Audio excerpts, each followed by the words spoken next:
Two titans of Southern Hemisphere rugby in the theatre of Northern Hemisphere rugby. 105 meetings today between these two sides, 7 times at a neutral venue. Hi, everybody. My name is David Midgley, and alongside me is Otto Ozmaster Simon. Good evening, Otto. How are you feeling about tonight's fixture?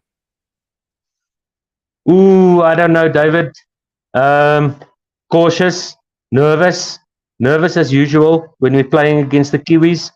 This is going to be a clash that doesn't matter, but it does. That's the dichotomy.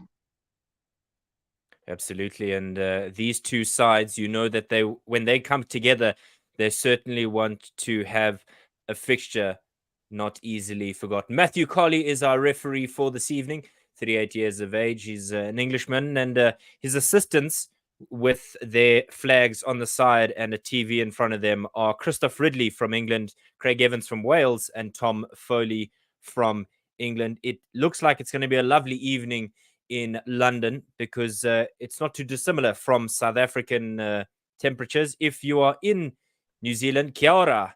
If you're in England, hello. And if you are joining us from Johannesburg, Cape Town, Durban, or even Springbok, Sanbonani Dumelang Abshen, hello. It is a fixture, Otto Simon, that you and I spoke about on our podcast Crash Ball, which can be found on our YouTube channel.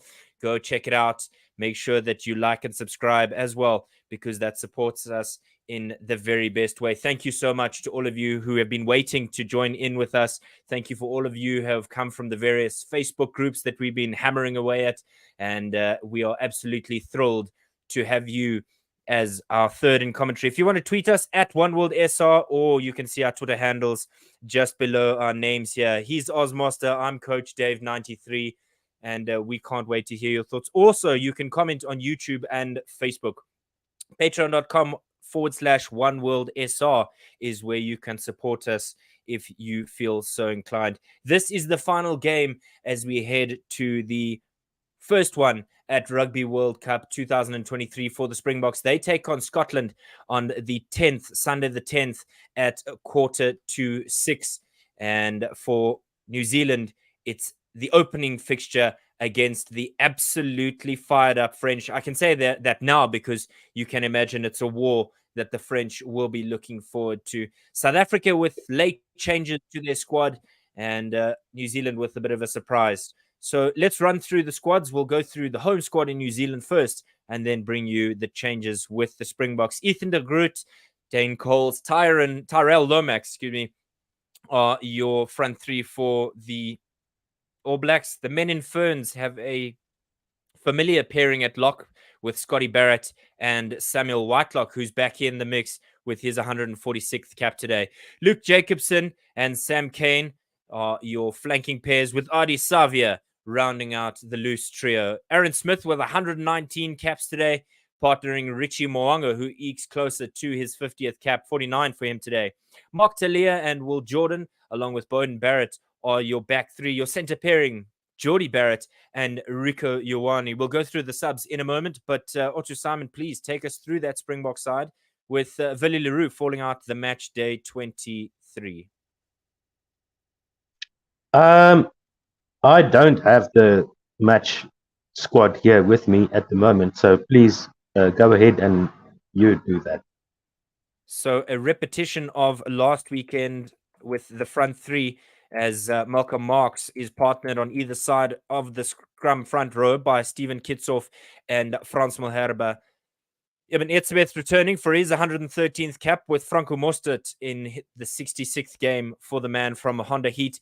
Siamtanda Kolisi getting a half in the previous game, but today hopefully aiming for the 60-minute mark as he looks to dip his toes back in the water of Test match rugby. He's partnered by Peter Steph du Toit, who scored last weekend, so wonderful for him. Dwayne Vermeulen replaces Jasper Visser to conclude the forwards for the Springboks. Faf de Klerk, Mani Libok are your halfback pairing, somebody who's been really working hard on his place kicking during the week. Makazola Mapimpi and Kurtley Arendse are your wings. And the change that most people have been talking about in midfield this week, Kenan Moody is partnering Andre Esthuizen with Moody at outside centre.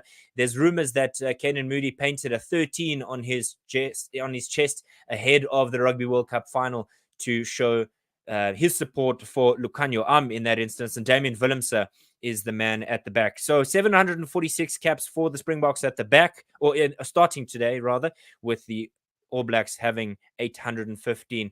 Subs for the Springboks: Bongi Mbonambi, Oxenchair, and Trevor Nyakane are your bomb squad front row. Jean Klein and Arge Snyman, Munster pairing, making sure that they are going to come on and demolish, hopefully, the All Blacks in the second half. Marco van Staden gets his 14th start off the bench if he does. Kobus Reinach, we spoke about him in that Crash Ball podcast as well.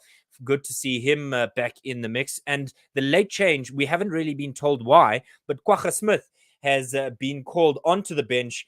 The Shizuoka Blue Reds man picking up his 34th cap, possibly today, in place of Willie Leroux. The substitutes for the All Black side: Samisoni Tokiyaho earns his, the possibility of a 25th cap. Tamaiti Williams and Fletcher Newell are your replacement front rowers. 6-2 on the bench for the New Zealanders, trying to match the Springboks, and the Springboks just hit a sidestep with 7-1 on the bench for them. Josh Lord will earn his 4th cap today, and Dalton Papali'i is looking forward to getting going. Cam Roygaard is your number 22, and Anton Leonard-Brown with that experience in the 23 jersey. These two sides, the last time they played was the 30-25 defeat for the Springboks, and it's been a while since the New Zealand team has played, because the last one coming in that narrow victory, a depleted New Zealand side winning over the Wallabies on the 5th of August. Today, 25th of August, so 20 days since their last play. The Springboks with an absolute hammering of the Dragons from Wales. Two sides at the peak of their powers, 2nd and 3rd in the world. There's a possibility of some rain. There was a possibility of some rain earlier in the day, but this is still the magical home of English rugby. They've played here before. It was, I believe, 2015 when last these two sides met in England ahead of Rugby World Cup 2015, and it was 20 points to 18 in favor of the All Blacks. We're now looking at the screen and seeing God Defend New Zealand being bellowed out, I'm sure, in that stadium. A lot of Kiwis away from home, a lot of South African expats, and they will no doubt be relishing this opportunity to really belt out their national anthem. It is a game that will mean so much to all of these sides. We saw Siamthanda Kolisi in the pre-match post press conference with Mzwandile Stick talking about that this is going to be ugly, and but at the same time it will be beautiful. Nobody wants to see their team injured at any point, or any members of the team. Shannon Frizzell is a surprise omission from the All Black side purely because of his own injury, and that's why they've brought in Lord. Jordan is on YouTube with us, so thank you for joining us. Jordan, I'm worried about our kicking game. Lubbock needs some time. We don't have before the World Cup. Well, it's certainly an opportunity for him to show against a quality opposition. I know he's been working hard and slotting them in during the week, but it's very different in the training ground as opposed to 80,000 fans at Twickenham. Otto Simon, what do you make of everything that I've just laid out for us? How do you feel about the balance of the Springbok side ahead of this encounter? Well, like we said in the podcast, this is going to be as close to, or maybe with a few tweaks, the best Springbok side. It's going to be very interesting to see how New Zealand approach this game. The risk of injury is top of mind. It's just it's an opportunity, I think, to play some expansive rugby. We're getting ready for the haka here on my screen, and it's going to be epic. Whoever gets on top in this game, it might not matter much, but this is certainly could be a quarterfinal. Yeah, absolutely. I mean, if you look at these two sides, they're on opposite ends of the draw and could find themselves meeting in the round immediately after the group stages, because you could see that that these two sides, if New Zealand end on top and South Africa second, we could find ourselves, or vice versa. It is certainly a possible encounter. I think this is a much better deal for the Springboks ahead of their Scotland game. And why I say that is the opportunity to really test ourselves against a quality opposition. No disrespect to the Scots, but New Zealand are slightly a level above them. And I just think for South Africa to maybe try some things, it's always a nice way in which you can get some serious tests ahead of that Rugby World Cup game against the Scots. New Zealand, whilst South Africa are quality opposition, who knows what may come of that first game in the opening encounter at the Stade de France against the French national side. Aaron Smith, in his 119th game, leading the Haka, the South Africans, stone-faced in watching how they are being certainly not serenaded is the right word. I don't think you could call serenaded the right word, but it is a masterful piece of Maori culture and one that will ring out in the halls there. Qatar Airways Cup is the name of the competition, and it's something that is not the norm to have a random name for your competition, but Qatar Airways going all out. Right, the end of the Haka, and South Africa will no doubt be looking to get a better start than they did at Mount Smart, where they were outsmarted by a New Zealand side for the first 20 minutes. Otto Simon, when I think back to that game, the Springboks had to play catch up there because we were chasing our tails for the first 20 minutes to half an hour of that game. Yeah, I'm really looking forward to this clash. Can the Springboks just get that continuity, just get everybody on the same page? Because that Mount Smart clash against the All Blacks, we sent a squad over there with a few players who weren't involved in the matches against, they sent an advance force, you could say. So this is going to be very interesting because this is the real deal. This is the squad that's going to go into the World Cup as maybe the first team with a few tweaks. So let's see. And from New Zealand side, are they going to be as cautious? Are they also worried about injuries? They've also got squad depth they've always had. So let's see what's going to happen. I can't wait. All Blacks I've no prediction. All Blacks will be playing right to left, the Springboks left to right. Everybody's in the traditional kit, and World Rugby are probably not too thrilled about that, but we'll have to see how that plays out at Rugby World Cup. The bookies had the All Blacks by 5, and it looks like a Barrett is going to be kicking off. Hello to Paul Bester and the rest of his team that are at Twickenham. Please give us a shout. Brett Dan Mitchell saying, come on, Booker, let's win. Matt Carley with a deep breath, maybe a prayer, certainly will want to have a solid performance for himself ahead of that Rugby World Cup game. Congratulations to Jaco Paper, South Africa's referee, who will be blowing that game between New Zealand and the French. Matt Carley blows us and we're underway. He blows the whistle for us and we're underway. Catch inside the 22 for Vermeulen. Brought down inside his own 22. Some support here for Faf de Klerk as he directs Peter Steph du Toit for a box kick. Goes high in the air, it's swirling around, and hopefully it doesn't go out. An attempted catch there by Kirtley Orenser, but kept in by the All Blacks. Brought down between 10 and 22. Here we go. Now this game can really settle in. Aaron Smith to Mwanga. Mwanga looking for an option in Scotty Barrett.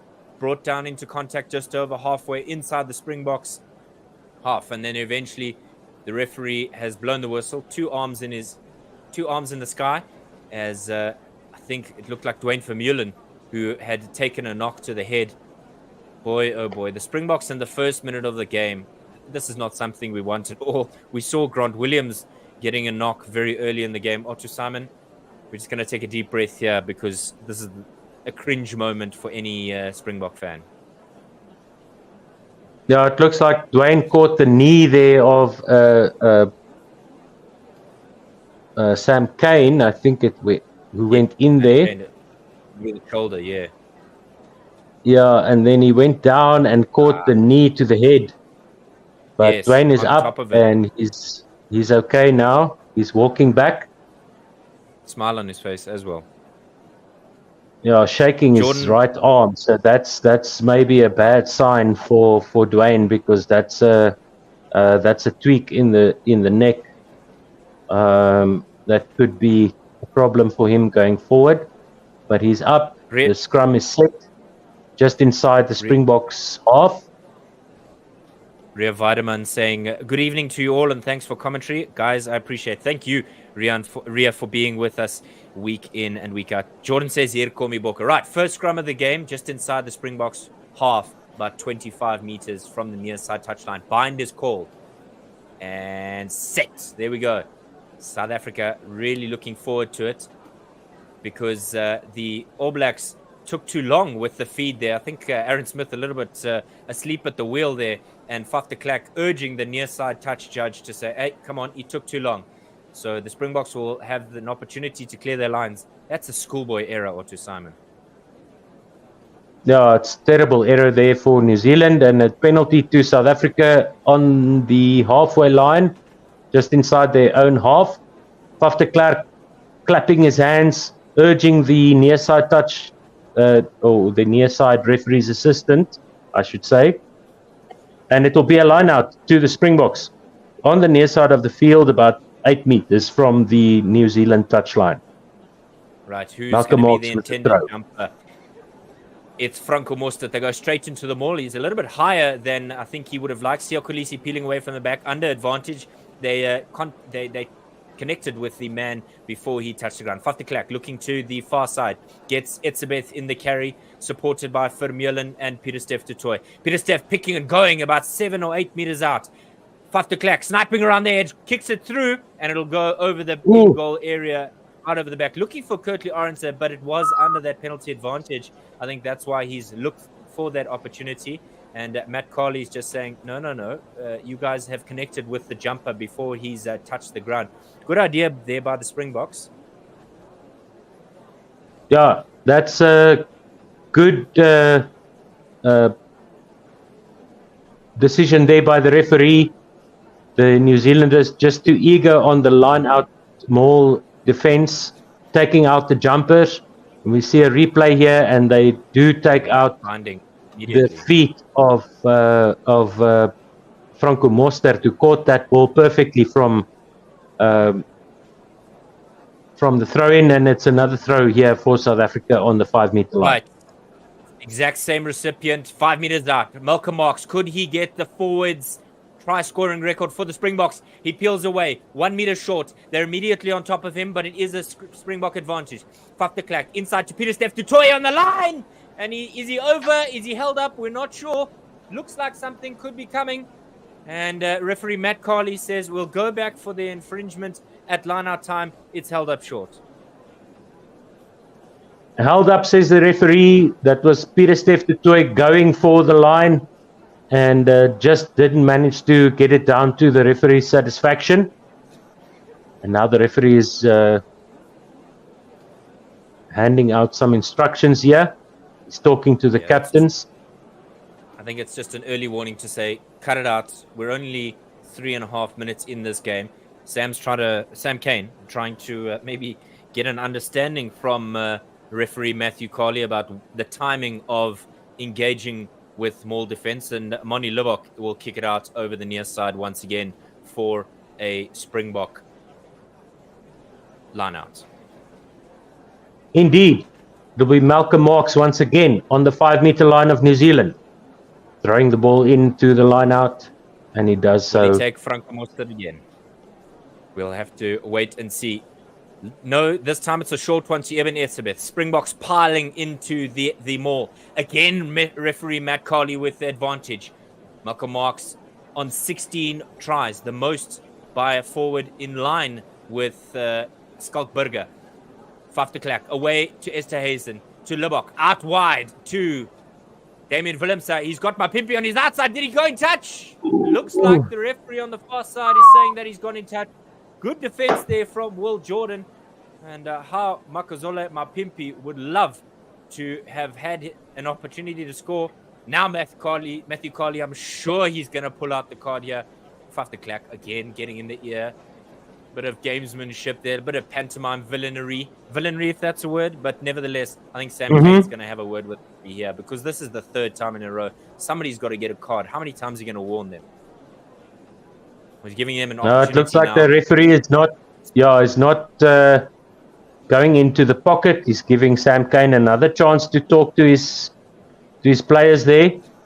Defending on their line, New Zealand once again offending, and the Springboks are on the front foot. Sam Cane looking calm, a little bit nervous. He does look a little bit nervous there. Absolutely. Reading his face. And if you were a betting man, Moni Lubbock has kicked it out again. So if you're a betting man, it's probably the wrong bet to make whether or not he would kick it out. It's almost a guarantee at this point. Springboks on top at line-out time. Itzebeth, the receiving jumper this time. The Springboks go. Really driving hard. 4 meters out, and there's a lot of hard work by the All Blacks to try and defend. It's going laterally infield now. Still 3 meters out. And eventually the Maul defense comes to an end. No one is really sure where the ball is, and eventually Matt Carley blowing the whistle as it is a penalty against the Springboks. Malcolm Marks at the bottom of that dog pile.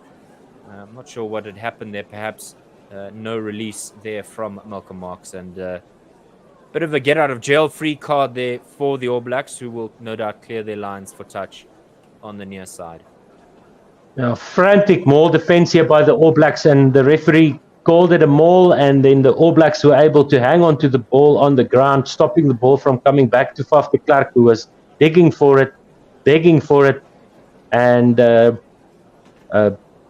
Brodie Barrett slapping the ground there in victory celebration, and it will be a scrum to New Zealand on their own 5-meter line, 15 meters in from the near side touchline. Van der Klerk trying to disrupt it on the near side. The New Zealanders race up the near side touchline, and it was indeed the number 11, Mark Talia, who had all the pace in the world, but not enough to outrun South Africa's Peter Steph du Toit. Great bit of work there. It popped out the back, not really convincing from Adi Savia, handing it off there to Mark Talia, but he was absolutely munched in that tackle. And it's a knock-on, so will there be a Springbok scrum, or will it be a line-out on the near side? It'll be a line. Yeah, just as Peter Steph du Toit went in for that tackle, the ball went squirting forward over the near side touchline, and it will be a Springbok line-out. Malcolm Marks, no, it's going to be an All Black line-out. So that will be Cody Taylor on the near side, just outside the 22 of New Zealand. Very neat line-out there. Yeah, good work there by the All Blacks to make sure that they cleared their lines. They're over the 22-meter line, in and about center. Mwanga with the ball, thumps it high into the air, looking for some vacant space behind the Springbok defenders. An inconsistent attempt there by Damien Willemse, but the Springboks recover in the end. Kitsoff takes it into contact, breaks one tackle, but is brought down in the second. Good support there from Malherbe. Lubbock looking for some options in the midfield. Through Marks we go. Van der Klerk going the opposite direction. Frans Malherbe. Lubbock to Willemse, who kicks it through the gap there, and it'll be collected right on the 2-meter line by Richie Mo'unga. Good follow-up there from Damien Willemse. Ball going through the hands, and it looks like it's been knocked on in goal. And Aaron Smith really remonstrating with his captain there, Sam Cane, who it looks like blundered that one. Boy, oh boy, it's going to be a 5-meter scrum. Maybe Sam Cane just wanted another scrum, or we're not too sure. Yeah, that was good play there by the Springboks, putting pressure on the All Blacks, and Sam Cane ball going through his legs.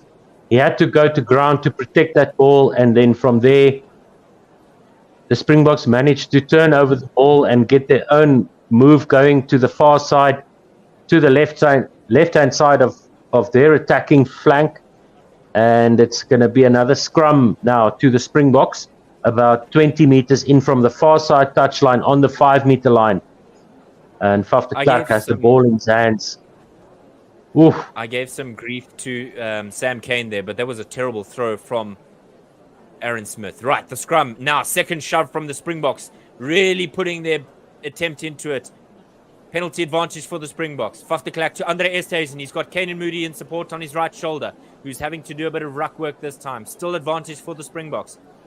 Up she goes is Eben Etzebeth to the right-hand side of the touch, to the poles. Malcolm Marks out wide, but he's going to need some support from his men. Still the penalty advantage for the Springboks, and Matt Carley blows the whistle once again. And Otto Simon will take us through the next 10 minutes of this fantastic encounter. Yeah, it's an amazing counter ruck there by New Zealand, but with the penalty advantage, the referee is going to hold up his arm just about underneath the poles, 5 meters from the New Zealand try line. And it is the Springboks all over the All Blacks. Sam Cane talking to his players now, trying to get them to just cut out the errors. It looks like he's giving the cut it out signal or cut off my head signal. And the Springboks have gone for the scrum. You cocky bastards. No, it is take the 3. As well, which will make action difficult for them as well. Called it 1945. It said it would rain. Well done to the team at AccuWeather. They said local time 1945 it would rain, and precisely on time 2045 South African time. It's about 6:45 in the morning in New Zealand. Like I said at the start of the broadcast, kia ora if you are with us from the land of the long white cloud. Faf de Klerk to feed. Yeah, the scrum is about halfway between the far side touchline and the left hand upright there for the Springboks. Faf de Klerk puts it in. The ball is available almost at the back. Another scrum penalty advantage for the Springboks by the referee, and they go to the near side underneath the posts. Do the Springboks go over the line? No, they're 2 meters short. Faf de Klerk is there. Pops it up for one of the forwards. Faf de Klerk once again into the hands of Malcolm Marks, it looks like. And they're 1 meter short now. Now Faf de Klerk to the near side once again. The referee, another penalty. He signals that there was a knock-on by the Springboks, and it will be a scrum to New Zealand. And that will be a big, big relief to Sam Cane and his men that they survived this onslaught. Let's just see here.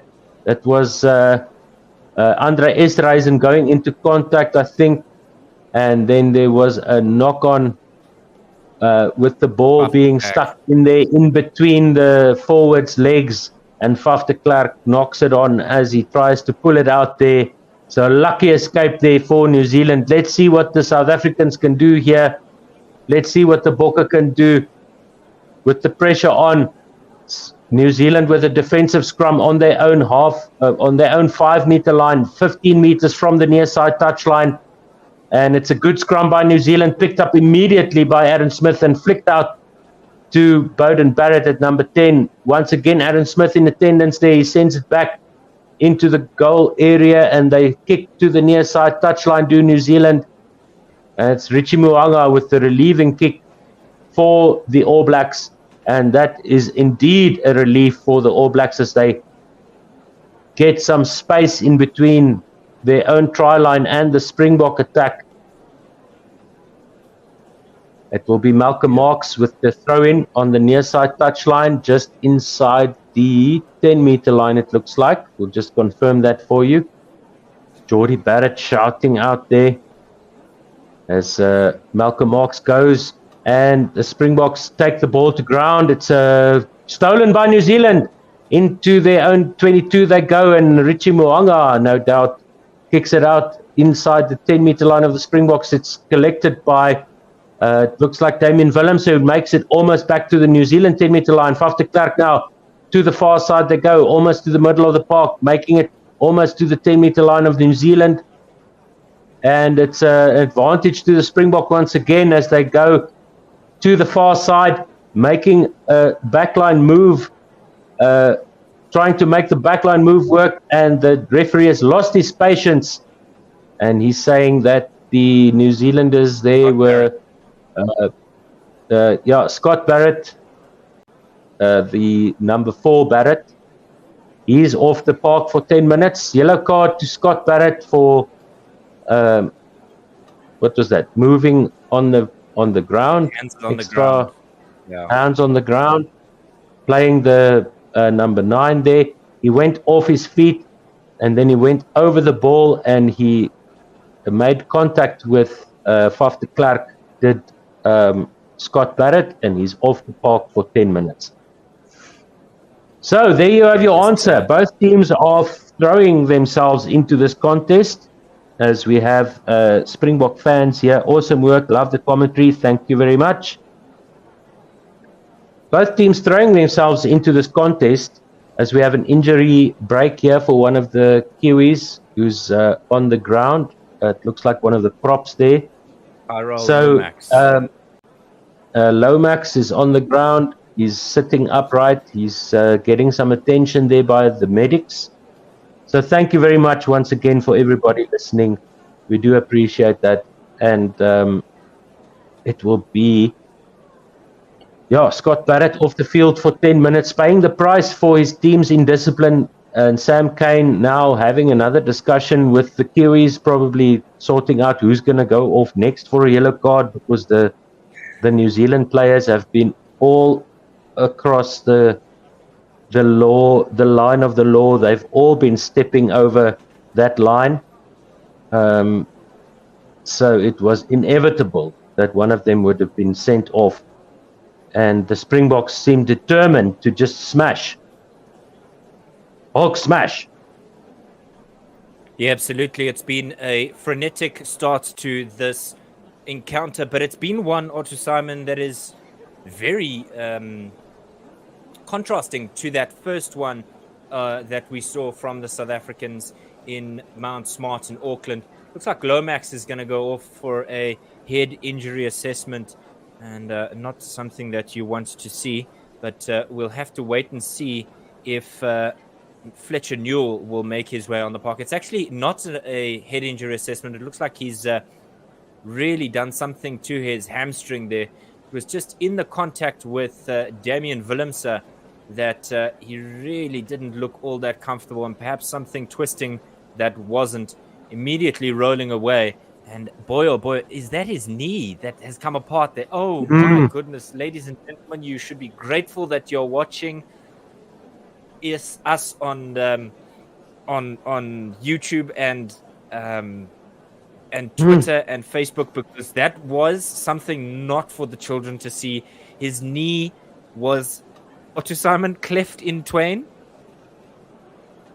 Well, I'm sitting about 10 meters away from my TV screen at the moment because my oh no, it looks broadcaster. Like no, thank you. No. But thank you to Springbok fans saying again. Awesome work, love the commentary. And Jordan Phillips is asking how to watch. Well, you are watching us as we bring you live digital radio commentary. But to try and give you a description, imagine if you draw a capital I on your knee, that's exactly where you would have found yourself. Malcolm Marks with 7 meters on the near side, and he'll take the throw. No, it's Maul once again being set. The Maul defense by New Zealand has been frenetic. An penalty advantage to South Africa as they drive it over the 15-meter line from the near side, trying to get in there. And there's a kick through. And who's there? It's a New Zealander. It's going to be Aaron Smith, who gets the ball down. And Andre Esterhuizen smiling as he ran through there, almost getting the ball down. So a little punt through, and then it's going to be a penalty to South Africa. And Sam Cane is also sent off as Ian Foster, the New Zealand coach, seeing his negative tactics blowing up in his face, and that's what you get. And so, Springbok fans saying, shed your commentary to our page and group. Awesome for the guys who cannot watch. Thank you very much. This is radio, baby. This is digital audio. And here we go with Franco Mostert catching this ball from Malcolm Marx on the 5-meter line. The Springboks now have the maul set well, and they are crunching forward, and over the line they go. The referee says no. The referee says he's going to have a look here. He's going to go upstairs. I'm not sure who went over the line there, but thank you very much for JS.flat07 also saying, love the commentary, guys. Keep it going. Hey, you can join our commentary team. Get in touch, admin@1wsr.com. Slide into our DMs. Leave your details there. We'll catch up with you after this match. The referee has lost his patience with the negative tactics here from the Kiwis, but it must be said the Springboks have been flooding the New Zealand line with attack after attack after attack. How do you eat a bunch of grapes? Absolutely. In this instance, it's Sam Whitelock that's taken over the captaincy, really just urging his players to make sure that they fix their errors. New Zealand currently playing with 13 men on the park as 2 men serve a yellow card suspension. Another massive injury to them ahead of the World Cup, which probably will be a World Cup ending injury. But Malcolm Marx peeling away from the back of the ruck. Bit of high tackle there from Sam Whitelock. Maybe some fortuitous work there by Richie Mo'unga to prevent Malcolm Marx going over there. And it's going to be an interesting call here for tonight's TMO from England, Tom Foley. But I don't think the Springboks have done enough to get over there. Yes, they're over the line, but I don't think they've dotted it down. Otto Simon. No, that was Richie Mo'unga. I chalked that up to Richie Mo'unga. He put his body on the line. He really wrapped up Malcolm Marx there, ball and all, put his body in between Malcolm Marx and the ball and the grass at Twickenham, and no try, says the referee, and rightly so. That was great work there in defence by Richie Mo'unga. You have to give him that. I mean, that was just unbelievable attack by the Springboks. They just, I think they're sensing blood here. I think they are the team that think that this New Zealand team are too cautious. That's a goal line dropout now to the middle of the park. Dwayne Vermeulen goes over the 10-meter line straight away. Faf de Klerk is there, and he's going to the near side there with the ball being lost forward there by the Springboks. But the referee calls them back for another penalty to the Springboks. The Kiwis were offside, and it's becoming clear now that the Springboks have no interest in the 3 points. They want to score tries. They want to try stuff, and that is one of the things that we mentioned in our podcast. Maybe a bit of Barba's rugby. Let's go. Let's play. Let's get these Kiwis heads down and put some doubt in their minds, because no thought even of a 3-pointer there. David? Yeah, the advantage coming there when Ethan de Groot not getting out the way after the tackle. 6 meters out from the All Black try line, still scoreless. And if you are joining us for the first time, good evening. Please like and subscribe to our YouTube channel, Facebook, Twitter, we're everywhere. Yeah, but it's a bit. And they set a second point of contact to the Springboks. They're going to the line, but the maul crashes down and the ball is available to the Springboks on the 15 meters from the near side touchline. They go again with the pick and go. Another penalty advantage to the Springboks as New Zealand frantically defend now to the left side of the uprights. Smashing through go the Springboks. Wave on wave of attack. And over the line they go once again. And the New Zealanders are just frantically stopping every wave of attack. Springboks trying to point to the ball on the ground. That is another heroic defensive effort by the New Zealanders. There's a man there who's obviously I think he scored there. I think There's what's happened there's there, another New Zealander there that who needs medical attention. Oh, this is frantic. This is absolutely breathtaking attack by the Springboks. Let's see here. Eben Etzebeth is there in support I think he as gets over and Kulisi goes on. over. Yes, he's touched it. That's a try. And there's a New Zealand hand on the ball. That ball touches the ground. I can see it touching the ground past the try line. Surely this time. Yes, the Springboks have a try. Right underneath the posts. Siya Kulisi. Siya Mtanda Kulisi. Golokile. Prachtig. Brilliant work. Prachtig. South Africa's captain. It's his 9th test try, and some great work by him and his Chargers. Relentless as they've been hammering that All Blacks try line. Thank you to Heather B. Crafts for saying thanks so much for the commentary. Thank you so much to Bryflace, Sunshine and Rugby. Thank you for your support as well. Yes. Sharing it to your page. Dealey, thank you. Welcome from California. Kia ora to you. And they really should have taken the 3, but paying off in the end as the Springboks take the lead 7-0 in the 19th minute. Don't forget to like. Okay, so Heather B. Crafts, you can gooi us a £6 there on the patreon.com/oneworldsr. It would have cost you 12. We'll call it halfway. Yeah, halfies. But it was a great work there by the Springboks. Good fortune as well, Otto Simon, as the New Zealanders are playing with 13 men, Sam Cane and Scott Barrett in the sin bin at the moment. Kickoff once again. To the near side, caught by Dwayne Vermeulen, almost makes it to the 22. 12 meters in from the near side touchline, inside the 22 of the Springboks, spraying from left to right.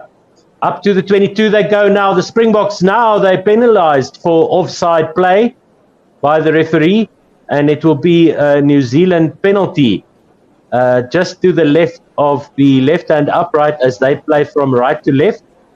And the guilty party there is Eben, arms just wider than my waist. It's a bit. He's gone over. He's gone with his hands onto the ground, over the ball. That old move. Sasa and Gule, thank you so much. Keep it up, guys. No, we will do. And Jordan says, Lekker. Some information ahead of this Richie Mo'unga penalty. Willie Leroux had not recovered from a niggle suffered at training, and that's why he was withdrawn from the squad, with Kwagga Smith being drafted onto the bench. So that's some feedback for you. Oh, and the penalty kick by Richie Mo'unga ricocheted off the upright, I think. And it's a knock-on by New Zealand, so it'll be a scrum to South Africa. 20 meters from the far side touchline and just about 10 meters from the far side, from the Springbok try line. Right into the left-hand upright goes Richie Mo'unga. And that is just the best result for the Springboks. Everything coming up green here for the Springboks. This is amazing. When is the last time we had so much luck against the Springbok, against the New Zealand side? Yeah, very rare for the Springboks, but they got to take these opportunities, Otto. You can't just give yourself those lucky green, rubs of the green, so to speak, and not do anything from it. At penalty advantage here, Lebok in possession with it. He gives it away to Kanan Moody. He's on the near side of the park, but not quite a comfortable collection for him. Nevertheless, Kitsoff away out to Mapimpi, steps inside. He's got support from Peter Steph du Toit, and the referee's blown his whistle and said, whoa, fellas, let's come back for the previous advantage there. Matt Carley, really a fan of the Springboks. I think I don't think we've ever had such fortuitous calls. Not that they're 50-50 and they're going in the way of the Springboks, but it's not something that we come across too easily. Mani Potgieter says, Uzit, thanks guys. Kwai Lapi is saying, thank you for the commentary, chaps. Jordan saying, thanks for such lovely commentary. And Brendan Davis says, loving the commentary, lads. Quality, keep it up, go Bokke. So 22 minutes gone in this final Rugby World Cup warm-up game. We will be bringing you the Springboks taking on Scotland 10th of September at 5:45 in the evening, South African time. It's about the receiver, away to de Klerk, Libbok, and then Esterhuizen breaks away through the first tackler. He's got some space, but he is eventually tracked down by a man in a black jersey. Richie Mo'unga doing the defensive work there. Springboks already on their way. Willemse brought into contact far side of the park, about 7 meters in. De Klerk back inside for Frans Malherbe. Hits off on top of the ruck to Libbok. Libbok with a cross kick, looking for Kurtley Arendse, and Mark Talia takes that one into touch. Oh, this is a dangerous Springbok team. They are absolutely all over this Kiwi team. This is beautiful to watch. The negative tactics by the men from Aotearoa backfiring, blowing up in their faces. And once again, Richie Mo'unga with a heroic tackle on Andre Esterhuizen, and then the cross kick collected there by the left wing of New Zealand on the near side of the park, and it's a throw-in for Malcolm Marx just inside the 22 of New Zealand as Scott Barrett comes back onto the field, the first of their yellow card. So it's 15 against 14 now for the Springboks as the line-out goes into, away to the midfield they go. Wayward pass there from Faf de Klerk, kicked away by Canan Moodie, an opportunity to maybe touch down, but he's roll over the back of the in-goal area. Love to visit South Africa, saying, great idea, we are supporting. Well, thank you for supporting us, and thank you for supporting the Springboks. Like and subscribe, share on Facebook, and we are also on Facebook, so like our page. Brendan Davis, loving the commentary. Quality, keep it up. Go Bokke, and yes, thank you to love to visit South Africa. Like we said, admin at 1WSR.com if you want to join us in the commentary box. We've got some newbies joining us for the Rugby World Cup not warm-up games, pool stage games. This one is knocked downfield between 10 and 22 meters from the inside touchline. Kicked and chased by Willemse, but not collected in the end. Mo'unga is the recipient there. Aaron Smith to the near side of the park they go. Really just throwing men in at the breakdown there. Aaron Smith looking to try and upset the play of the Springboks. It's a box kick that is inevitable. Inside is 10 and 22. Kicks this away and finds Willemse in his own 10 and 22 exactly. Out to Kurtley Arendse, who kicks this away downfield, and that'll go out on the full, as referee Matt Bukali suggests. Well, let's go back to halfway, lads, and we'll have a throw there. Zili 43 saying, only one of our players are playing right now. Get out of bed. Wake up. Thank you to you. Yeah, and Zili, that is Richie Mo'unga. That is Richie Mo'unga. Sam Kane back on the park, the 25th minute mark. And Flam van Tonder saying, go Bokke, make us proud. Maul now at the halfway line as the penalty advantage goes in favor of New Zealand. Use it once is the call from Matt Carley to Barrett. Charge down. Possession retained. And eventually Mo'unga can just hang on as the referee has just said. The Springboks were encroaching there at the line out and as such will be penalized. 26 minutes gone. Springboks leading 7 points to 0. No quarter given. Otto Simon, if you didn't have grey hairs ahead of this encounter, you might just, because whilst the Springboks hold a 7-point lead, you certainly can't imagine that they are ahead in this game other than the score. It's only a rugby match, man. I'm losing grey hairs about other things in my life, gaining face. But it is Cody Taylor will put this into the lineup just outside the 22 and stolen by the Springboks. Yes. Turnover. In midfield goes Peter Steph du Toit. He's held up by one of the many Barretts. It's Bowden this time. It's not Bowden, it's Geordie rather. And this one goes back to Moni Libbok, who kicks this. And it's collected on halfway by Bowden Barrett. Finally, I've got my Barretts right. One of multiple within the setup. Aaron Smith on halfway to Mo'unga. Mo'unga to Kane. Kane to Scott Barrett, who tries to find Sam Whitelock. Doesn't indeed find him, but it's an offload now to Ethan de Groot, who has Kurtley Arendse trying to drag him down. Eventually, Frans Malherbe doing the hard work. Kitsoff now bringing down Fletcher Newell on the 10-meter line of the Springboks. Calling out wide is Dane Coles. He's got Libok and marks for support. It looked like he fell over there, just rather than taking a tackle. There we go.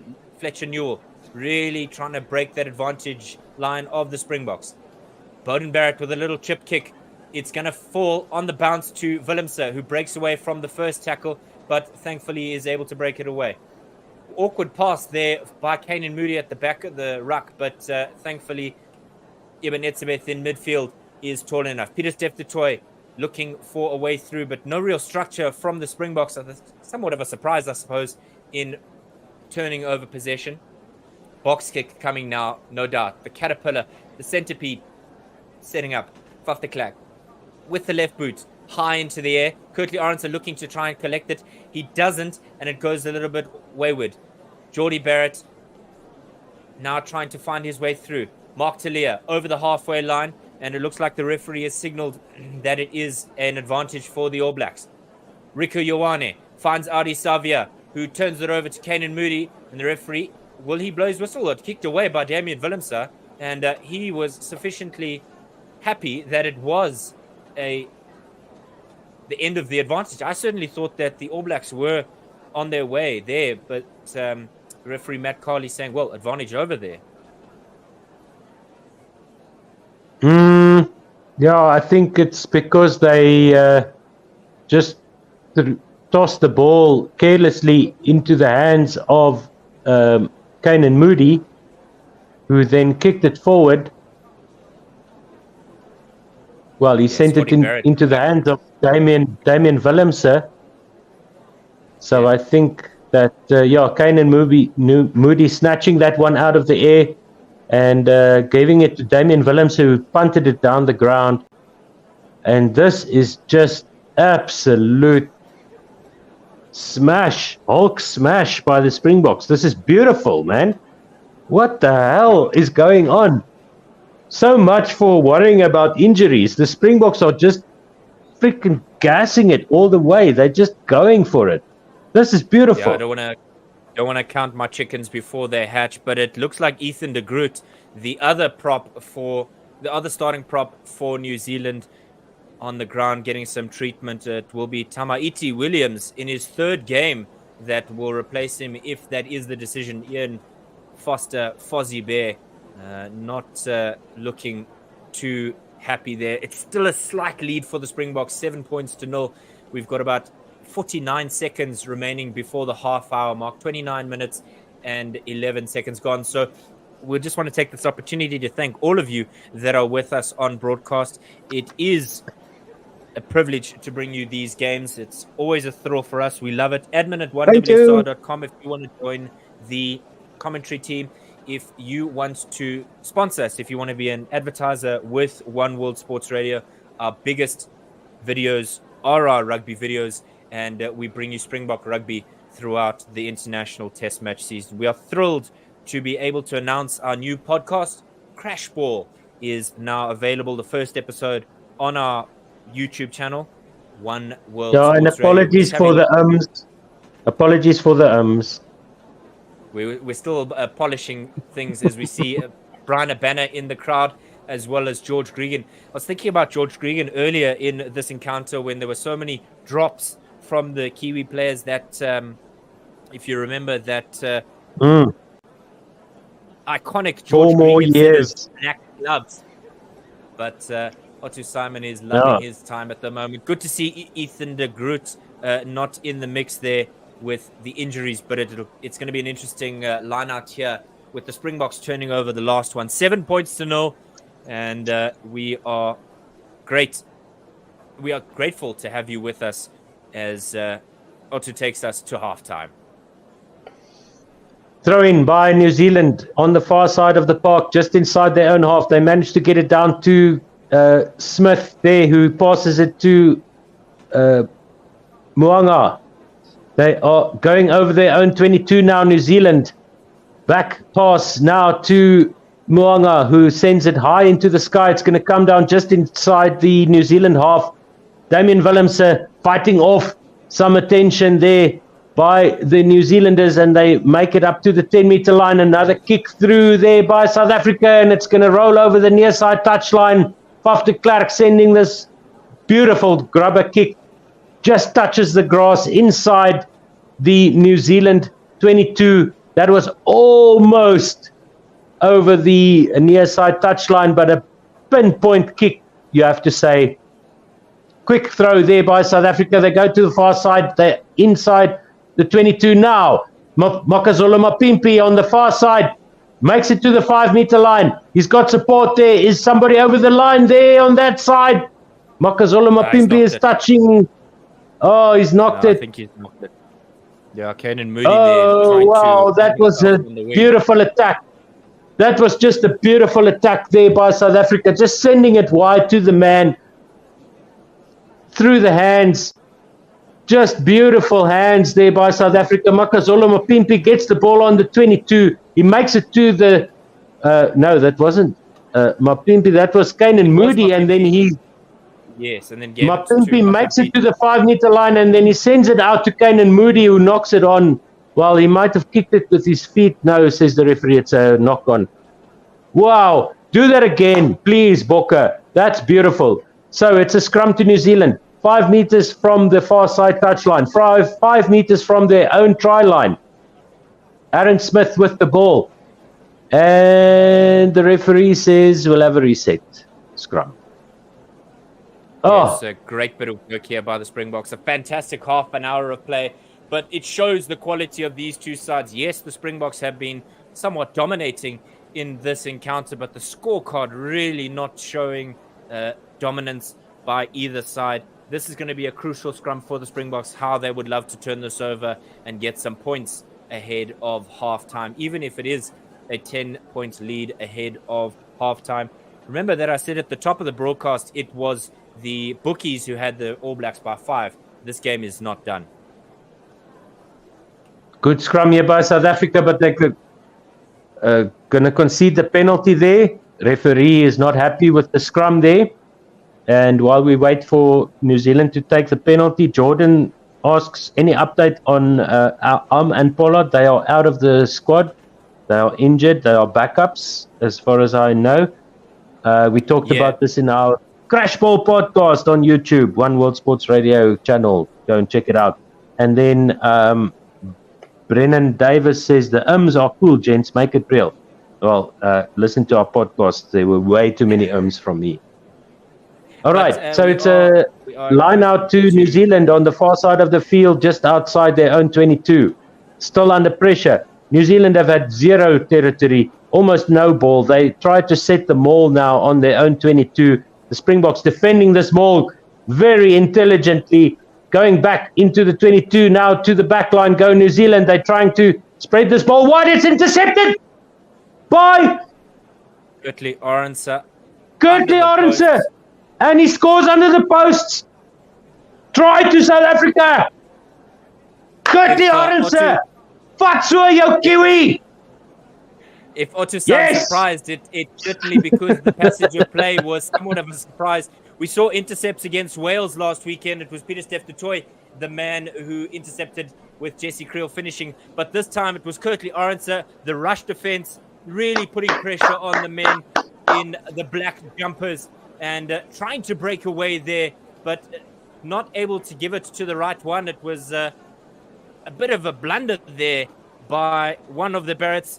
This time, Geordie Barrett making the error. The Springboks have 12 points, a conversion right in front of the Poles, and somehow fortunes have reversed because Otto Simon in Mount Smart, it was one-way traffic the other direction. Well, in Mount Smart, the Boks were nowhere. We said that when you can go back and listen to the comments that we had, they were nowhere near their potential.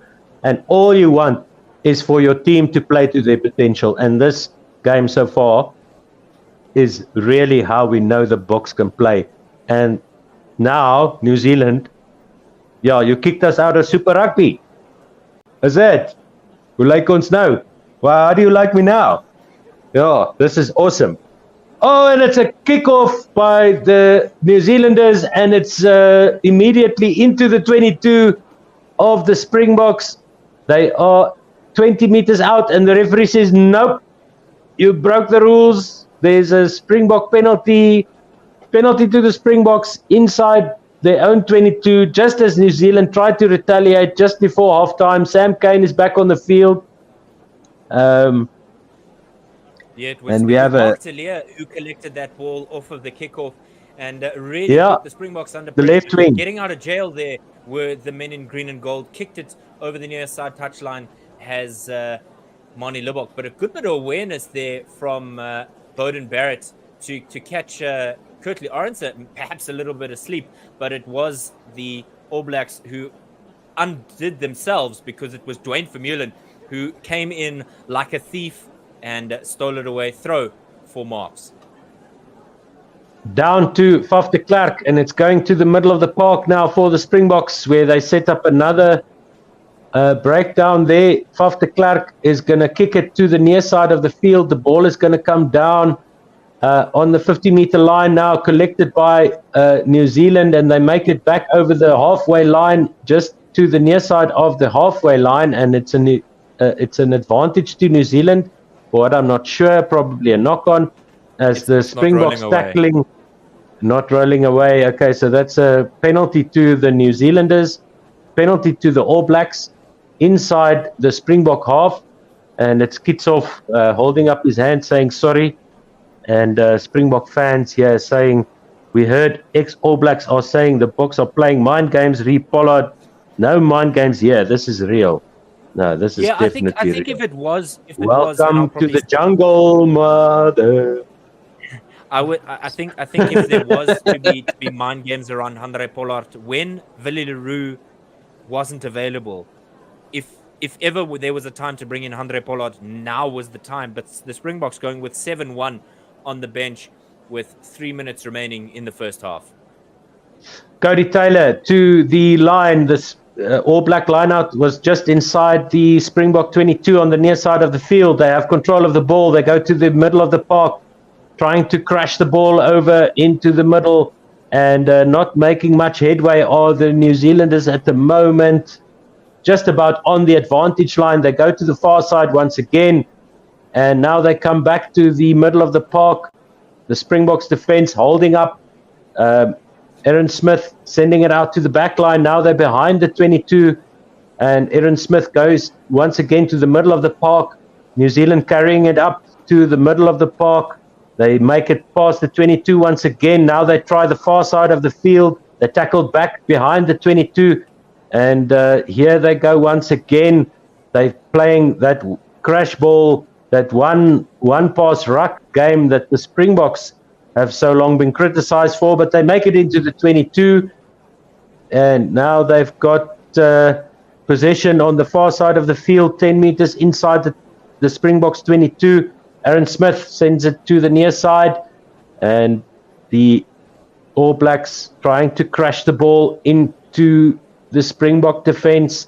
No sign yet of the ball going to the back line. Richie Mo'unga trying to scythe through the middle. He's brought down, and there's a penalty advantage to the Kiwis as they crash the ball up once again, perhaps going off their feet at the breakdown, but the referee is okay with that. He's calling them back now for an infringement by the Springboks, and he's saying that they probably not rolling away. Yeah, Malcolm Marks feeling like he was hard done by Malcolm in Marks, the tackle there. He's saying there was perhaps a high tackle, so he's asked the referee's assistant on the near side to have a look at it as the Springbok medical team attend to him with some ice. But really upset is Malcolm Marks, remonstrating with referee Matt Carley as well to say, come on, guys. I mean, they're going to have a look at this. They're going to have a look at this. Okay, and then ref Matt Carley. Zeely 43, we need a try before halftime. Come on, All Blacks. Okay, good to have you with us, All Black fans. That's always nice to know that we have Oh, all Scotty of the Barrett. different sides. We have very green glasses, so forgive us, Zili43. Go, Booker. Yeah, it's Go, Scott Barrett who comes flying go, did into that. says Mariki van der Westhuizen. Mariki, just do a spell check before you send us a comment. But thank you for the comment anyway. We love all our supporters. We love all you guys listening and watching along with us. Scotty If Barrett, you've had the enough guilty of the, party here. Referee oh, Matt that's Carley in his pocket. hmm. Is he going to get a yellow card here, Scott Barrett? Because he's already had a yellow card previously in this game, which means he could find Ooh, himself completely removed from this game. And that's not something that ooh, New Zealand want. Matt Carley not yet showing us which color is coming out the pocket. It ooh. was a bit of a cynical move there, diving into the tackle, to the ruck. And that's a yellow card from Matthew Carley and the red coming out. So Scott Barrett is going to miss the first game of Rugby World Cup 2023 for New Zealand. He should be seriously disappointed with themselves. And Andre Forster saying, please, All Blacks, don't drop the ball before Rugby World Cup. Andre Forster? Is jy nie 'n Afrikaanse? No, not good enough. Right, Scott Barrett will play no further part in this contest. New Zealand at times down to 13, but now down to 14. He's already had a yellow card, and Otto Simon inevitable with the red. 1 minute 10 to go. Yeah, once again, the negative tactics here by the All Blacks. I don't know if it was something that the coaches told them to do, but it's obviously blowing up in their faces. And this is Northern Hemisphere refereeing. We saw this in the first few rounds of the URC. It took our teams a few games to adapt to the way the Northern Hemisphere referees see the game. Ian Foster looking forlorn. Yes, you can't cheat like you did when we had Australian referees refereeing the games between ourselves and New Zealand. You have to get used to the real rules of the game. So I'm thrilled. I'm smiling. I'm enjoying this very much to see the Kiwis fall on their own sword here. And Josh Lord at coming the far side of the field, it is Malcolm Moss with the long throw to Peter Steph du Toit. They set the ball, do the Springboks, and it's advantage to the Kiwis. It was a knock on there in the catch there at the top of the line out, says the referee. It'll be a scrum to New Zealand, about 20 meters from, well, it will be 15 meters from the far side touchline, and it's just inside, I think, just inside the Springbok half, about 5 meters outside the Springbok 10-meter line on the far side of the field. So a change for New Zealand. Josh Lord coming onto the park. Kiwis. And he will be replacing Luke Jacobson, which is why Siya Kolisi really firing up his charges here, because he knows this is going to be a massive scrum for them. The hooter has already gone for half time. Aaron Smith's going to have to do a lot of hard work here.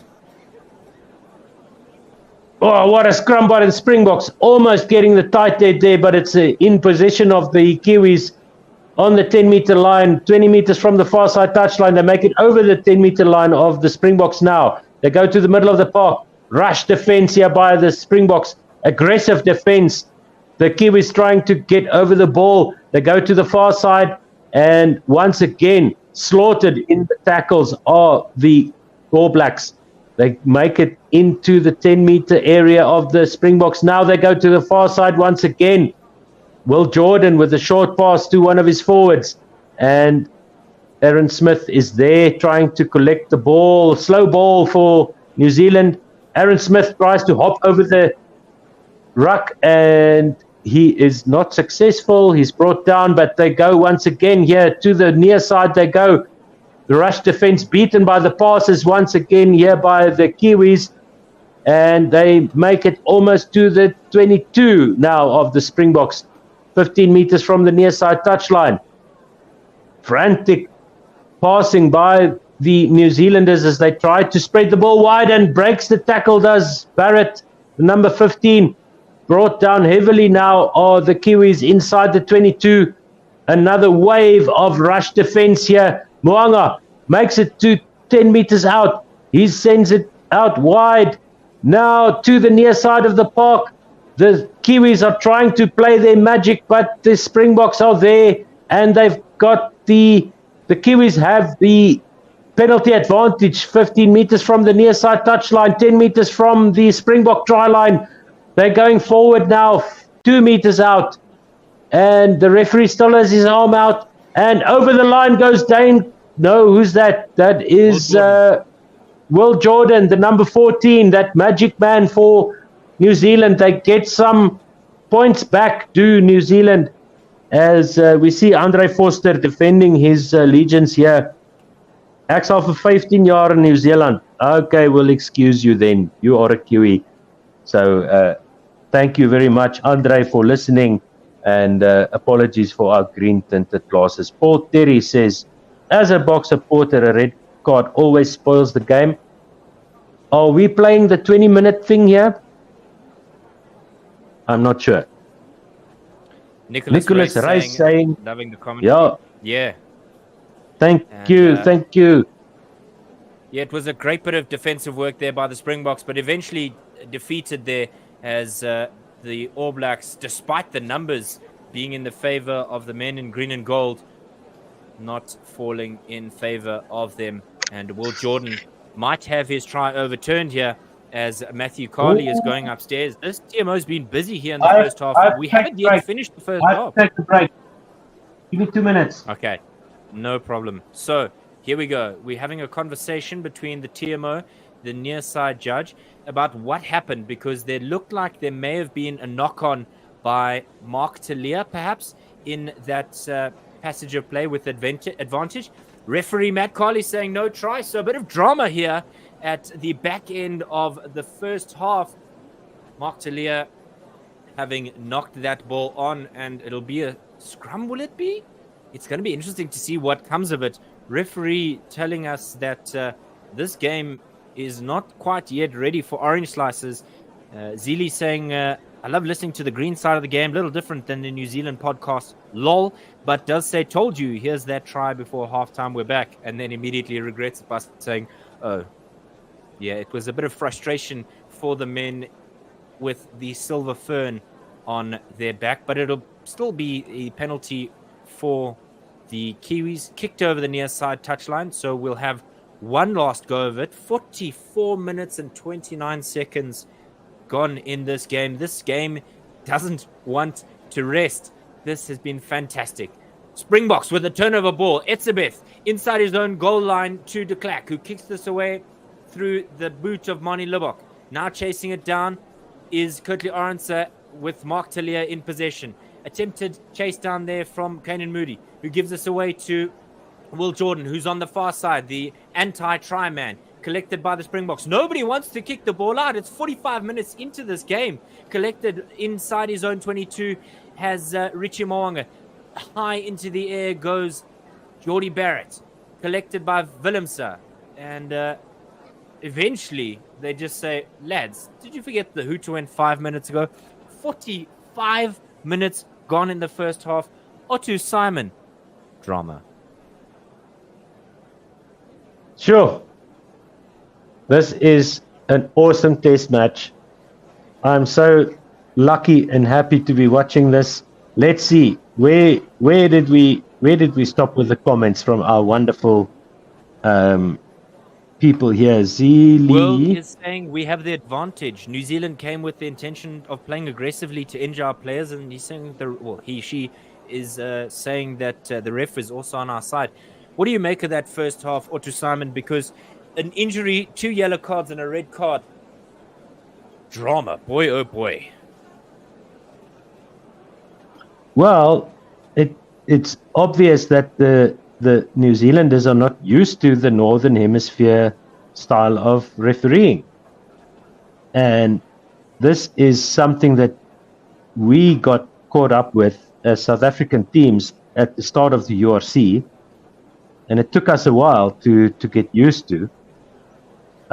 So let's just go through these comments, because I'm loving the comments here coming through from all our fans here. Loving the commentaries is Nicholas Reis. I love listening to the green side of the game, little different than the New Zealand podcast. LOL, says Zeely43. Then told you here's the try before halftime, we're back. And then, and then Andre Foster. Jy is nie so kaks as al die COVID vaksiners sê nie. Andre, ek hoop jy geniet jou lewe daar in Nieu-Seeland. Alle voorspoed vir jou. All the best to you, my man. Making a recolonizing. That's what we call it, recolonizing. So we have the advantage. New Zealand came with the intention of playing aggressively to injure our players, says World. The ref is on our side, though. Yeah, I don't know. And then Andre correcting himself, burning now the reaction there. And yeah, so Bernie, thank you very much, everybody, for listening. We love you guys. Yeah. This is why we do this. It's better than listening to the old crap that you used to. Thank you so much for sending in your comments. We do love it. This is amazing. I don't think we've ever had this many comments, David. Yeah, absolutely happy to be with all of our fans. Don't go very far. We'll be back. We just want to have a bit of a break as well, as we will be bringing you the second half in just a couple of minutes.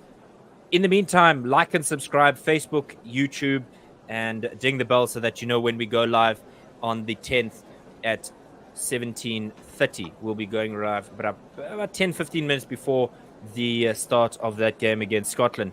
But please like and subscribe. We'll be back in just a moment from all of us at One World Sports Radio. Yeah, thank you very much. We're going to go silent. And Lucinda Jafta saying, kan ek asseblief sien hoe hulle speel? Lucinda, ons is 'n radiostasie. We're a radio station, so we're going to give you some radio broadcasts. You can listen to us and you can hear what we have to say. So apologies for not being able to bring you the actual visuals. And then Chris Nabeselaar saying, "Go Bokke, groen en goud, maak ons trots." Yeah, we're very proud of our boys in green and gold. Let's see. I'm going to go through these other comments at the start of the first half. Thank you so much. We're going to take a little bit of a break. We're going to go silent, but you stay with us. We will bring you radio watch-along commentary. If you can watch the game, you can just pause the commentary and watch along with us. And if you can't watch, you will hear radio commentary. So we will tell you what's happening and where it's happening on the field and what the score is. The score is 14-0 to the Springboks, by the way. And it's the halftime break, and we'll be back in a few minutes. Thank you very much.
Hello and welcome back to our One World Sports Radio broadcast of the South Africa New Zealand final World Cup warm-up game from Twickenham.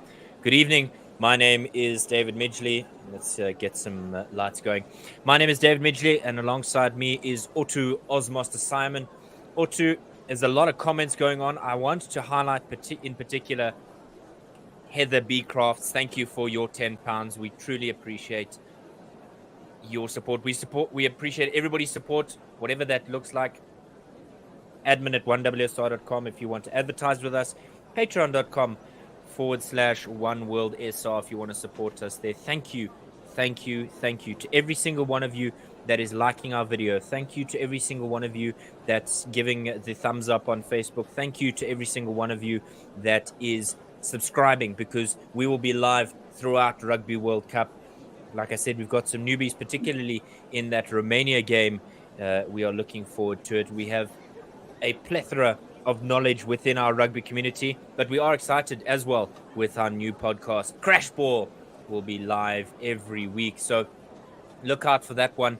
We cannot wait. Otto, Simon, the first half had everything and some real red flags if you're a Kiwis fan. What do you make of it as a Springbok fan? Well, question answered. The Springboks are going hell for leather. They're not holding back. They are just going into the mouth of the dragon here, which is beautiful. No holding back, no mercy, no quarter given, none asked. It is absolutely test match rugby of the highest level, and this South African team is just showing everybody we are here to play, and you better play. If you're playing against the Springboks in this competition, you're gonna get. Oh, you better be ready. Massive you better be ready. All in World Rugby. If you're a Scott fan, Kapela and Gafar is what you would say if you were a South African. So change at hooker as well, as Samisoni Tokiyaho will replace Dane Coles at hooker. And just some comments from our fans that are joining us. Remember, we are a digital radio station, but we will give you play-by-play in the style of a radio. So we are unable to show you the broadcast, but you get to see our faces, whatever you make of that. But Libok gets us underway. This one kicking right to left are the Springboks, and smashed by Makazulu Mapimpi is Richie Moanga inside his own 22. Aaron Smith having to dig this one out the bottom of the pile of bodies. Tokiyaho with his first touch in this encounter. Kicked away, or thrown away rather, by Aaron Smith, who sends it to Bowden Barrett, who kicks it out over the far side touchline inside his own 22. Massive pressure on the All Blacks, and it's showing in that moment in which Scott Barrett threw his body at Malcolm Marx, could seriously have injured him, and it picked him up a red card, as we see Malcolm Marx in this second half with tape on his head. So will Etzebeth be the intended jumper? He is not. It's Franco Mostert who's the recipient. Kolisi around the back. Malcolm Marx in the corner. Springboks have a try within the first minute of the second half, and Malcolm Marx has the record for 17 tries, the most by any forward in the Springbok jersey. Otto, Simon, magic after half time. That is the classic fake there by the Springboks. The maul is set, and then the ball pops out by Siya Kolisi to Malcolm Marx on the near side touchline, and he slides over at Twickenham against the All Blacks, and it's 19 points to 0. Null point. That's beautiful. And, Victor Hazel saying, love this. Thanks, Springbok fans, for suggesting it. Well, thank you to you for joining us, Victor Hazel. It is an absolute privilege, as we've said time and time again, to bring you these Springbok games. We love you, the fans, and this is why we do what we want to do. We are certainly willing to sponsor, well, to read out your adverts for your brand on One World Sports Radio. Remember, we are on Twitter, Facebook, and Instagram, as well as YouTube. So please, if you are interested in advertising with the brand, admin@1wsr.com. Money Labok, about 24 meters away from the try line and about 6 meters from the touchline. Hits it. Will he score it? It does. Through the posts. Cool as you like. Boy, oh boy, if you were a Springbok doubter before this game, at your own peril, because this Springbok side lead the All Blacks 21 points to 0, with the All Blacks having Scott Barrett sent off on a red with early substitutions. That cut looked really bad, maybe a little bit worse than I thought it was. Maybe a little, not as worse as bad as I thought it was. Vermeulen taking the catch over his own 22-meter line. Van der Klerk looking into the seemingly bottomless pit of that ruck. Eventually the ball making itself available with marks forming up there. Box kick come now. High hanging ball, and he's got men chasing it down. Curtly Arendse tried to take that one, and both men clattering into each other on the far side touchline. Thought about a quick throw, did Van der Klerk, but perhaps against his judgment decides not to go for it. Bongia Manambi limbering up there. For once, the Springboks on the verge of, on the eve of the Rugby World Cup, they are looking like a team that can actually defend this trophy. This is amazing. I'm loving every moment. I'm worried here as a Springbok commentator. We have a stats pack that we use every week, and it has all the players and all the stats and all the fun stuff for us. But you'll understand that with a spreadsheet like we do have in front, and what you've seen on the field is about 6 out of the 7 Springbok replacements looking to come on. Nevertheless, Itzebeth takes the catch, and Matthew Carley putting out his arm for an advantage. He thought about it. Did he actually go for it? Because I didn't see the arm staying aloft. He thought about it. Perhaps an early engagement from the All Blacks. Right, the Springboks up towards their 10-meter line, looking for a way through that advantage line. They get over the 10-meter line after a bit of hustle and bustle in that contest. High hanging kick now for Curtly Arendse to try and catch it. It's Mwanga that catches it and is immediately run over by the double-decker bus that is Eben Etzebeth.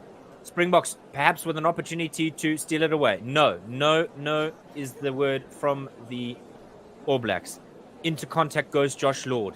Now the ball kicked away by Barrett. Not kicked out, but kicked away. Good catch by Willemse under the high ball there. He certainly would be under some pressure as the All Blacks throwing men in at the breakdown, and it looks like they might steal this away. Riku Ioane, and then kicked through the legs. A bit of Shiboba there from Kanan Moody. He's got some space. He's got 2 men on his outside. He ducks one, beats another. Kanan Moody, try time. Prachtig! Yes! That's beautiful. Wow, magic, Shambombo, Shambizi is what the Xhosa commentators said at the World Cup final in 2019. But Otto Simon, what a bit of magic there from the Springboks. He kicked it out the hands of Rico Ioane there, Shibobo, and then beat everybody in front of him. Beat the first man in Beauden Barrett, beat the second man in Richie Mwanga. Sorry, Sonny, your day is over. 26 points. Yeah, Kanan Moody just put his foot in the way of the ball as the All Black player was trying to pick it up there to get it out to the back line. After it squirted out, they're just having a look now if he was onside at that ruck.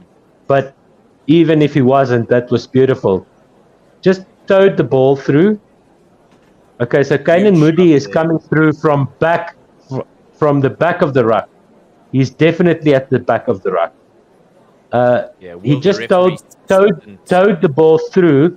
He was part of the ruck. And then I think they might say that he wasn't at the back of the ruck. As I understand it. Let's see. The ruck, and Rico Ioane was the intended recipient there. Got the fingertips on it. So we're just looking at Sam Cane coming in there, pushing the ruck forward. And then in the moment on the ground, it looks like Geordie Barrett and the referee just saying no try. So the Springboks will lose 5 points, but they'll still be 21 points ahead of the All Blacks. And some commenters coming in as well. Everybody's telling us where they're from. Some from the UK, some from South Africa, some from California. And Flam van Tonder says, "Is it real or am I dreaming?" No, this is real. This is not, to quote Freddie Mercury, fantasy. The All Blacks are caught in a landslide. Okay, no more Queen referencing. But this one's kicked away. Retsagofaditswe Nche, Ox on the park. Trevor Nyakane, Argeus Neyman. Boy, oh boy, it looks like the Springboks have dumped out their bench. Good take there by the All Blacks. Kicked a box kick into South Africa's 22. Will we be able to reclaim that penalty advantage? And it was knocked on inside our own 22. So real concern there for the Springboks, because putting some serious pressure on are the men in black. So just to recap, Moody, even though it was ruled that he was offside or he wasn't allowed to pick up that ball, he skipped past the All Black backline defense as if they weren't there, and that was beautiful. So it's just acknowledge that. Franco Mostert, Eben Etzebeth coming off as Jean Klein and Argeus Neyman make their way onto the park. Kwagga Smith replacing the number 8, Dwayne Vermeulen. And we're just trying to keep up with our own spreadsheets just to call the right person. But good to see the Springboks making sure that they've got power. Huge scrum here from the Springboks, but New Zealand get away with it. Rico Ioane into contact. He goes just to the right-hand side of the uprights. They go to the blind side. Great bit of traveling work there. Will Jordan try to throw it back inside. It's a Springbok advantage that will try and claim the try, but coming around the outside was Josh Lord trying to steal that one and dot it down. Not to be for the All Blacks. No, that's definitely thrown forward by Will Jordan. As Gary says, All Blacks like dik gesyp. That's beautiful. Thank you very much. Apologies for all the comments that we missed during the halfway stage. But yeah, it's All Blacks being accused of intoxication. They are certainly being bamboozled here by the Springboks. Off the park, and Marco van Staden replacing the Springbok captain. Perhaps job done at halftime, and that's why they didn't keep him the extra 10 or 20 minutes that he had spoken about in the pre-match press conference. 1 minute to go before the first 10 minutes of this second half are complete. Faf de Klerk with the feed. Huge scrum, and it's a penalty advantage. Boy, oh boy, the bomb squad. Mapimpi on the blind side. Breaks away from one and is brought down in the end by Geordie Barrett. Faf de Klerk again looking for some options. Out to Willemse. Cuts back inside. He's got a bit of a block there from Canan Moody, but manages to jink his way through the opposition. Faf de Klerk to the near side. Peter Steph du Toit. He's got Mapimpi on his outside. Will he find somebody? He's got Kwagga Smith now in support as that one pops out forward, and referee Matt Carley saying, well, fellas, we'll just turn around and go back about 20 or so meters to the 5-meter line of the Springboks for a penalty. So, Otto Simon, first 10 minutes done after halftime, and the Springboks started it with a bang. Will we be able to keep this momentum up to the half hour, after the hour mark? It's looking that way, David. It does look that way. Mani Libbok with a penalty kick to the near side touchline, and now we see the New Zealand replacements, front row replacements coming on. You'll have to help me with the names. Replacing Ethan de Groot, and it looks like Tupuo Va'ai will be also making his presence known as Josh Lord replaces Sam Whitelock. I don't know why they've said that. Yes. Josh Lord was on the park early in that game, but it looks like Whitelock will be replaced by Josh Lord and Tupuo Va'ai in that position where Josh Lord was at the flanker position. But huge scrum there by the Springboks in the previous instance. These Bokke are licking their chops. Just the one man on the bench still to come on for the Springboks in Kobus Reinach. But there is plenty of time in this game. Skew throw by Bongi Mbonambi, and now it's a throw to New Zealand on the halfway line. They go to their back line. They make it just inside the halfway line of the Springboks. Penalty advantage to New Zealand now, just to the near side of the park.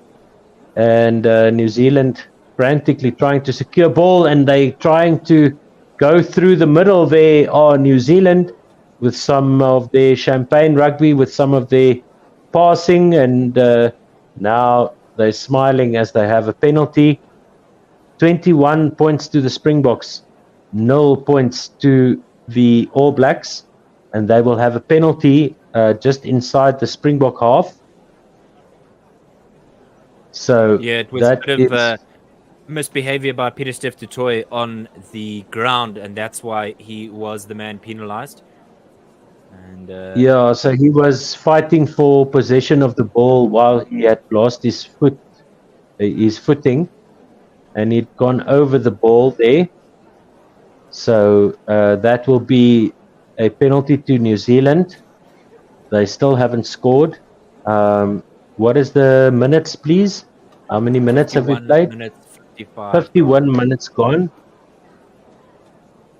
Yeah, just having a look at that contact between Pieter-Steph du Toit and Sam Cane, which you've got to be so careful. It's the right arm to the head of Sam Cane, and Pieter-Steph du Toit, no foreigner to red cards, picking up that one, his last one in France, but that one at least had some mitigating circumstances. I don't know if there is going to be some mitigation here for Pieter-Steph, and hopefully, as Bongi Mbonambi is trying to remonstrate with Matthew Carley to say something, wasn't as it may appear. But number 7 is going to get a yellow card. So Pieter-Steph du Toit, bit of luck here for him.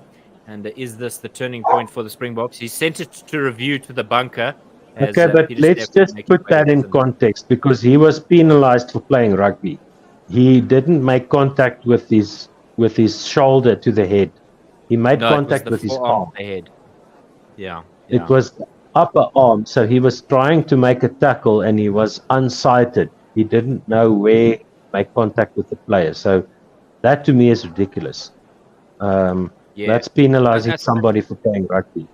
That's not a deliberate contact with the head. No, contact with the head is always something that World Rugby have tried to kind of stamp out for the sake of safety in the game. Yeah. Thrown now by... Okay, so... And New Zealand trying to set them all, but that's totally blown apart by the ferocious defense by the Springboks. Everybody flying in. Bongi Mbonambi, everybody flying in there, and it's a knock-on by New Zealand, and it's a scrum to South Africa, 17 meters from the near side touchline. Springboks playing right to left. And just inside their own 22. Yeah. In contact. Jean Klein just getting some running repairs. But Pieter-Steph du Toit, we saw it in France last year. One of the players who, when you see him in the sin bin, looks like a schoolboy that's been scolded, because he just really looks unhappy or disappointed with himself. And Sia mentioned it in the press conference with Mzwandile Stick that, they really do work hard on level changes and ensuring that they are promoting safe rugby, particularly in the wake of Billy Vunipola and the most infamous of them all, Owen Farrell. But you're playing a game, you have to follow the rules. Yeah. So ABs will score 3 quick tries, 3 quick ones soon. Game on, says Kisho ICT, and I agree with that. Beware. So don't be too confident, you Springbok fans. And that is a reset scrum there by the referee, even though the Springboks absolutely obliterated the Kiwi scrum. I can't remember ever seeing the All Black scrums falling apart like this. And they are bloody lucky that they don't concede a penalty there, because They just fell apart. That Yeah, scrum Bongi just went Manambi. through them. Excuse me, I was looking at the comments. I wasn't watching the game. Sorry, man. No worries. Huge scrum by the Springboks. Bongi Manambi just getting a bit of support here from the medical staff. I think it was in that scrum that his wheel fell off, his left one in particular. But maybe just getting some tape to try and keep it in, or rather bandaging to keep it on his foot, and perhaps to support that ankle. The last thing any side wants is injuries ahead of Rugby World Cup, and in particular, the All Blacks having some trouble with their own players being injured, and it's not something any coach wants to see. Yes, everybody's going to say, well, I told you so, because of the number of injuries to the All Blacks. We shouldn't be playing the Springboks. My point on crash ball is a little bit more nuanced, but you could get injured playing the USA or Uganda or any team, really. So, scrum time, 54 minutes gone.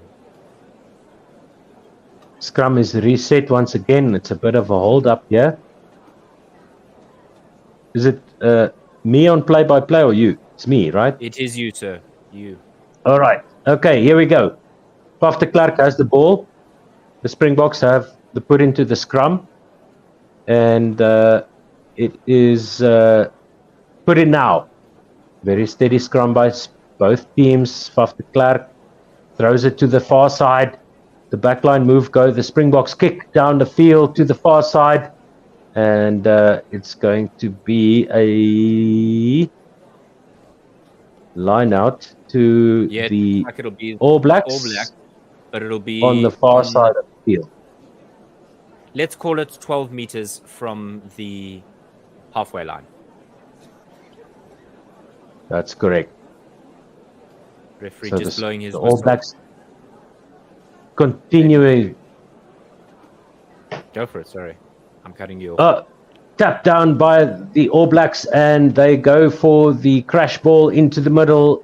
And once again, the Springboks managed to shut them down just behind their own 10-meter line. Kick now by Moanga.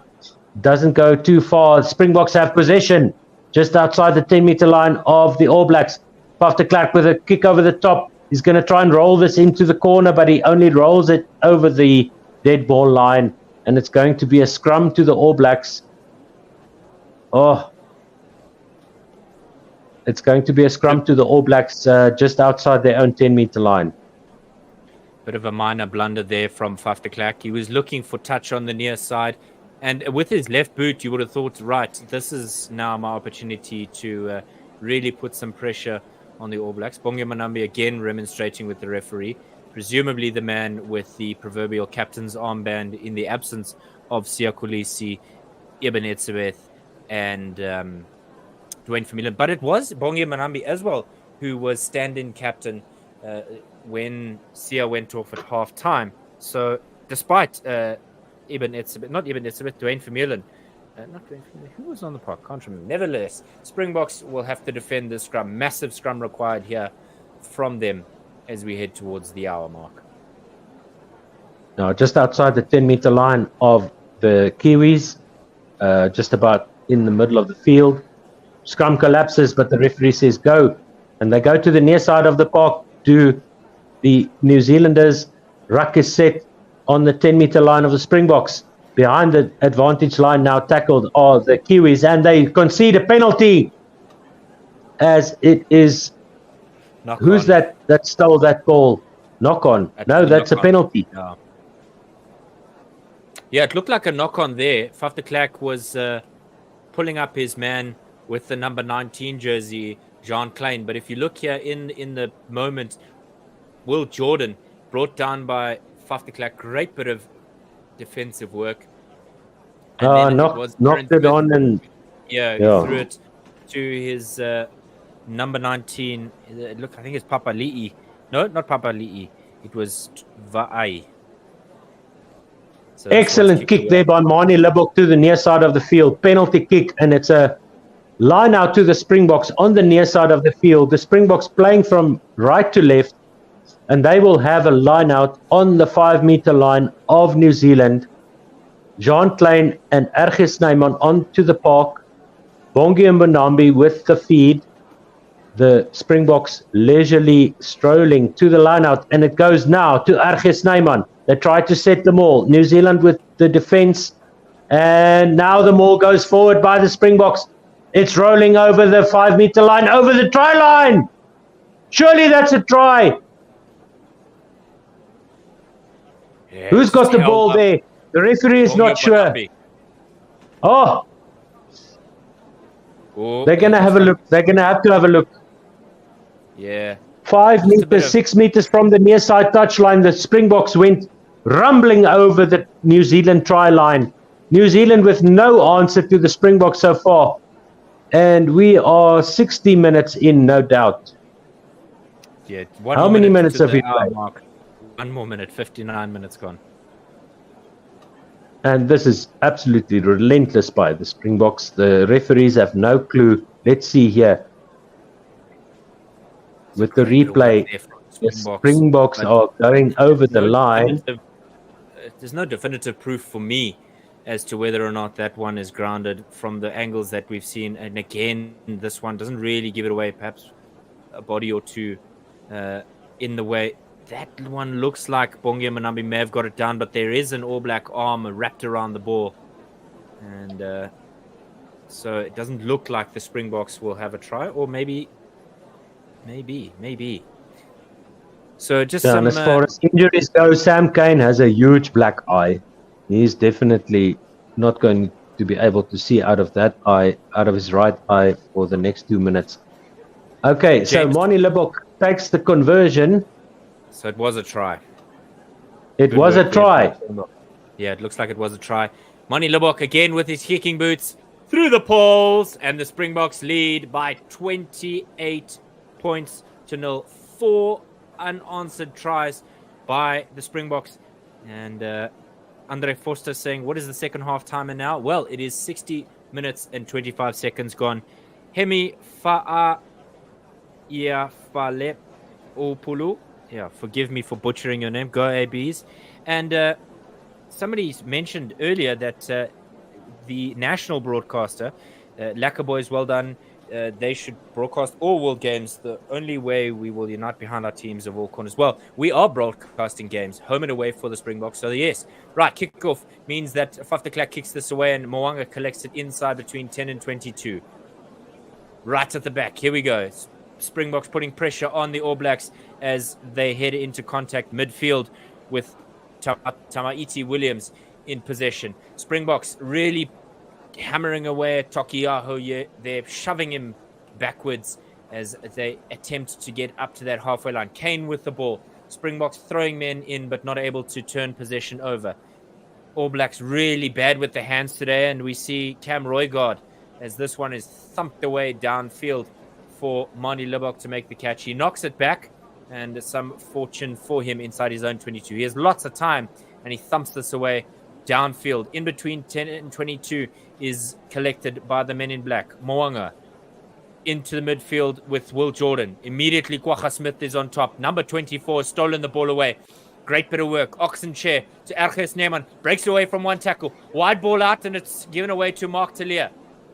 Bit of a reckless pass there by Arges Neyman as Tokiaho now in position between their 10 and 22. Roygaard gets it away, but it looks like he may have knocked that one on as Will Jordan can kick it into touch.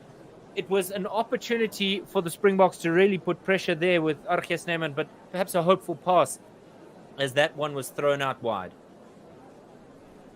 Yeah, just trying to play more of that champagne rugby, trying to find the players on the outside, trying to send the ball out to those absolute murderers on the wings for the Springboks. Just didn't get it done. Yeah. On the park, Makazole Mapimpi coming off, so Ranach will go to the wing. And, well, not a bad game from Makazole Mapimpi after really struggling with some form. Anton Leonard Brown for New Zealand winning his 63rd cap today, so some experience from the All Black bench. We'll let you know who he does come onto the park for.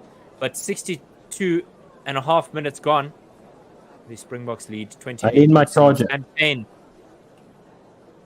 Sam Cane coming off And it looks like Anton Leonard-Brown will replace Will Jordan. So it is Dalton Papali'i who replaces the All Black captain. But scrum time now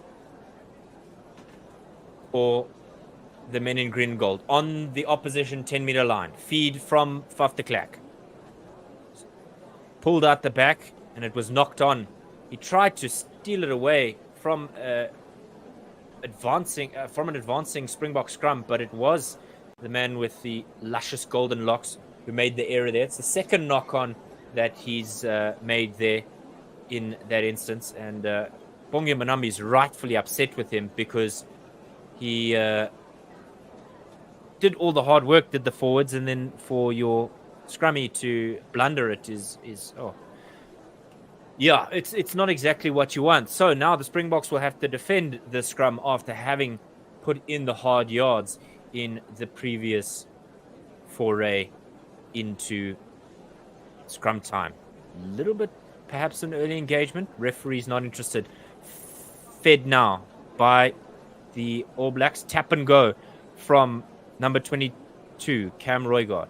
Up into contact on the All Black 10-meter line. Roygard looking for some options, and he goes to Mwanga. Wild pass out wide to Mark Talia, who's not able to be charged down by Kobus Ranoch. He's stopped briefly by Willemse, and Kanan Moody. Great bit of rush defense there by the Springboks. Oxen Chair is the man who's really shown it, and the All Blacks making the error there through Samisoni Tokiyaho, who's winning his 25th cap today. The Springbok bench has just come on and said, well, that's a heck of a start you've got for us from the starting 15. And just, they've come to the party there. We spoke about the starting lineup for the Springboks having 746 caps, 82 more so than last week. And the experience showing. As in the 65th minute, we have Trevor Nyakane having some treatment from the medical staff. And really, again, I keep mentioning the injuries. It's the last thing that we want to see. Bit of a relaxed Springbok bench as they look on with 4 unanswered tries. And Rassie Erasmus with his famous cones, both white and yellow, because it is a Twitter photo or an X photo that came out this week with Rassie showing his various cones, white or yellow. In that instance, it was yellow, but I'd love to know what those signals mean. Scrum time, middle of the park, and it'll be the Springboks feed. Hopefully, Faf de Klerk doesn't jump the gun, because the last thing that we want is another error like that in the previous scrum. Huge scrum here for the Springboks could really make the difference in this, to put salt in the wounds, hand sanitizer in the wounds of the All Blacks. Into the paper cuts. Absolutely, absolutely. Right, everybody gets into position. 64 minutes, 37 seconds on the clock. 28-0 to the Springboks. Crouch, bind, and set. Great bit of contact from the Springboks. They go, and then the second shove means that Faf de Klerk doesn't get involved. Penalty advantage for the Springboks. Faf de Klerk goes in himself and then throws it out to Kobus Ranoch. Cuts back inside with support from Willemse. Kwagga Smith steals it away, and off he goes. He's really got 3 or 4 All Black defenders with him. Faf de Klerk looking to go to the blind side, but doesn't. Still the advantage for the Springboks. Now he goes to the blind side with Kobus Ranoch being brought down just inside the 10-meter line. Erges Neyman. Up goes the Viking. Ball pops out, and the referee blows his whistle and said, well, no advantage. We'll go back to the scrum penalty. And I mentioned that a scrum penalty would be fantastic for the Springboks here to put the screws ever tighter, and that's exactly what they've got. Defending champions. Defending champions. That's what's going through my head at the moment. Ayabulela Msetu, listening right in Cape Town. We have a great team here. Go Box. Well, good evening to you. And Sando Klechane says, so the boys got their feelings hurt during Rugby Challenge. It looked like the Rugby Championship really played a role on the Springboks, and they said, well, we certainly are going to turn up in this game. So, line out for the Springboks on the 6-meter mark on the near side touchline. Black just directing his hooker, Bongi Banambi, as to the intended recipient. And perhaps Ergies Neyman is the intended recipient. It's not. It's Peter Steff to Quagga Smith round the back, and here he goes. Over we go. It's 5 unanswered tries from the Springboks. Boy, oh boy, masterclass. Otto Simon, this is one of my favorite games that we've had the privilege of broadcasting on One World Sports Radio. Yeah, it's not often that you can get into this situation with this little time left in the game and these points over the All Blacks. And when you see Quagga Smith running through the All Black defense with All Black defenders around his knees, he's over the try line, and that is just warming my heart. I'm in a good place now. I'm gonna meditate on this for years to come. This is just awesome. How do you explain this? I mean, absolutely. Doctor is commenting, saying, listening from Arizona in the USA. Well, thank you for joining us. And the Springbok fans saying, defending champions for sure. Go Boca. Petro SA said, Boks were the underdogs. You're absolutely correct. Philip Venter saying, go Boca. Support 8 Nederland. Well, hello to you. Hello. And our Dutch is not great, but we do have... And I think we do have a closer commentator, so we might have to try that once where we do the triplicate. Conversion by Mani Lubbock, and that extends the lead to Ian Fozzie Bear Foster, looking like he doesn't quite know what the response should be. A short kickoff this time. Mark Talia trying to get that one, but picked up by not Kanan Moody. It is Kurtley Arendse who knocks it on. So it'll be a scrum far side of the park, just outside the 10 meters of the Springboks. Right. So how many minutes left? So there are 12 minutes left in the game, 12 and a half. 35-0. The New Zealanders 42. Can still do this. They can still come back. They are that good. Oh, yeah. Come on, Booker. I think 5 tries is perhaps a bridge too far. Nevertheless, they set up for the scrum as we head towards the final 10 minutes of this game. Geordie Barrett finding himself in the blindside flanker position. Remember, Scott Barrett was sent off for a repetition of yellow cards. Right, pops away to Rico Ioane, trying to find some space through Mani Lubbock, brought down between 10 and 22. All Blacks trying to find a way through the resolute Springbok defense. Tokiaho cannot upset as Esterhazen, so it pops out for Nyakane to Peter Steff de Toy, brought down. Faf de Klerk digging away at the back of the ruck to Retsago Faditswe Oxenchair. Faf de Klerk thumps this away from the back. Not quite a box kick, but he just kicked it away to Mark Talia, who runs away from his defenders. Brought down by Kobus Reinach just over the halfway line. New Zealand looking for a way through.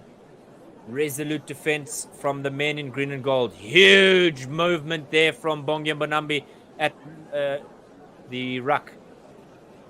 Beauden Barrett brought down by Kurtley Arendse, who's had a surprisingly quiet game compared to his usual efforts. Behind the 10-meter line go the All Blacks. Roygan into contact, and the ball's been lost. The Springboks try to take it away. Great bit of work there to steal it through the hands. Breaks away from one, breaks away from another. And will we see the first All Black try? Yes! With 10 minutes left to go, it is the number 22, Cam Roygard, the replacement scrum half. He just found a gap, and the Springboks were asleep. I said it was a resolute defense, and finally, All Black fans have something to celebrate as we head into the final 9 minutes of this encounter. Yeah, thank goodness the Springboks had scored so many points, because this is where the All Black teams and the All Black national team are so dangerous. They can hit back, they can score 15 tries in 5 minutes. You know, it's Take us home, Otto Simon. Okay, here we go. New Zealand have 7 points. The Springboks have 35. New Zealand need to score 4 tries, 4 converted tries in 10 minutes to draw level. And they have done it before, and they will do it again if you let them. The Springboks have just been absolutely murderous in defense. So let's see what they can do with their second kickoff of the game, I would guess. Ball goes up high. It's going to come down just inside the New Zealand 10-meter line. Gathered by New Zealand, secured very nicely by New Zealand. And it goes to the middle of the park. Once again, the Springbok defense is swarming up. Few tackles broken there by the number 12, Aaron Smith. Oh no, the other scrum half sends it to the middle of the park, and the kick by the Springboks back down the field is collected inside the 22, takes it out of the 22. Now New Zealand go with the cross kick to the near side of the park, collected there by, it looks like, Damian Willemse inside his 22. He's going to send it over the touchline on the near side of the park, and he's remonstrating with the referee's assistant about the distance.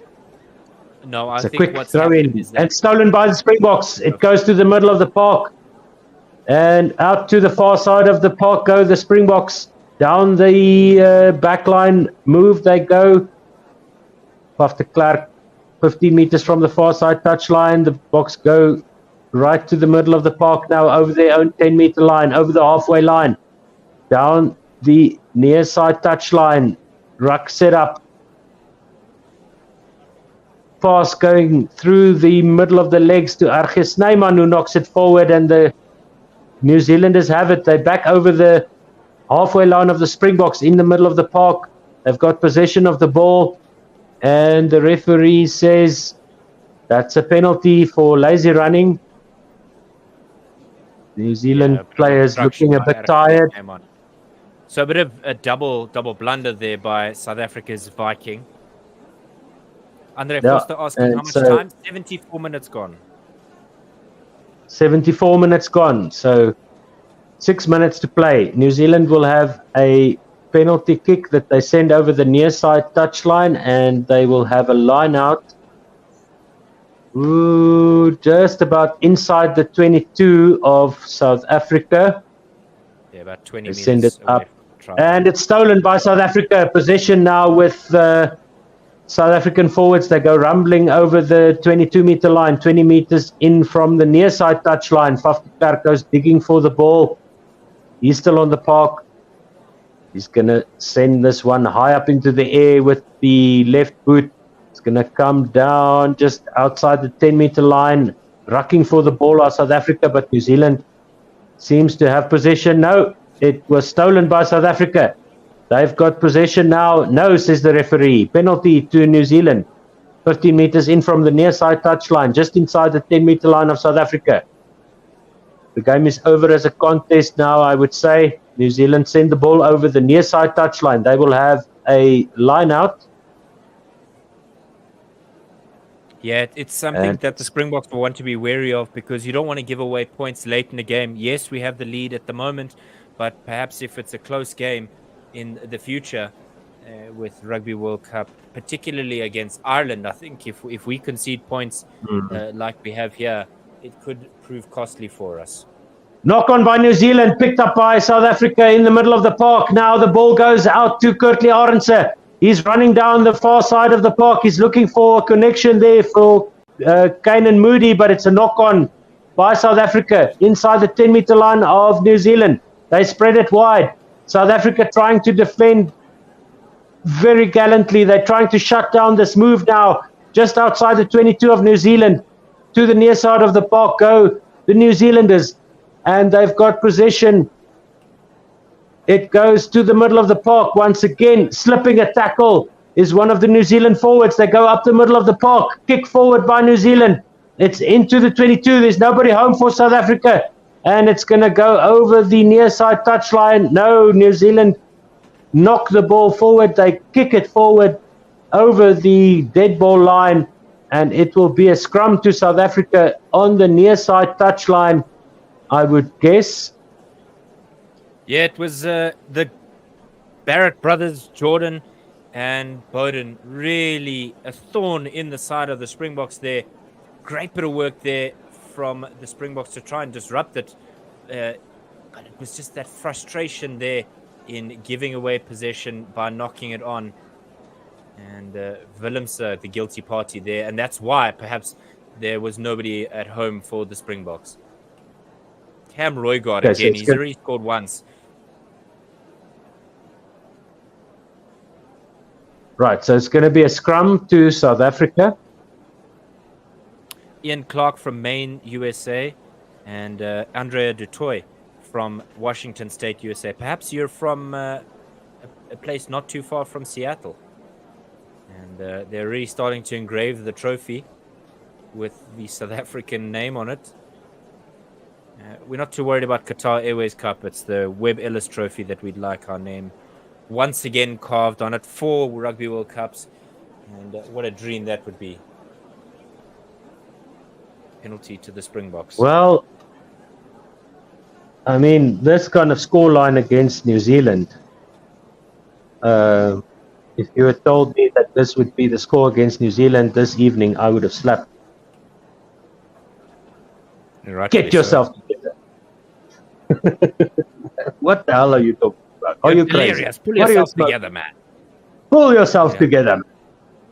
Okay, so Paf de Klerk with the put into the scrum, and the Springboks milking the scrum penalty because they've been absolutely monstering the New Zealanders, but the referee says nothing, keeps his hands down.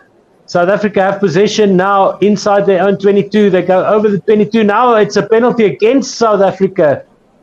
Oh, it's a pity penalty from the referee. Yeah, okay. So New Zealand with possession in the middle of the park now, inside the 22 of South Africa. They go to the far side. They're going to maul it forward, and it's a one-pass ruck by New Zealand. Getting tackled behind the advantage line. They're going to the far side now, breaking through some tackles on New Zealand. 6 meters from the line, 15 meters from the far side touchline, 6 meters from the South African line. Good defense once again by South Africa. New Zealand in possession now.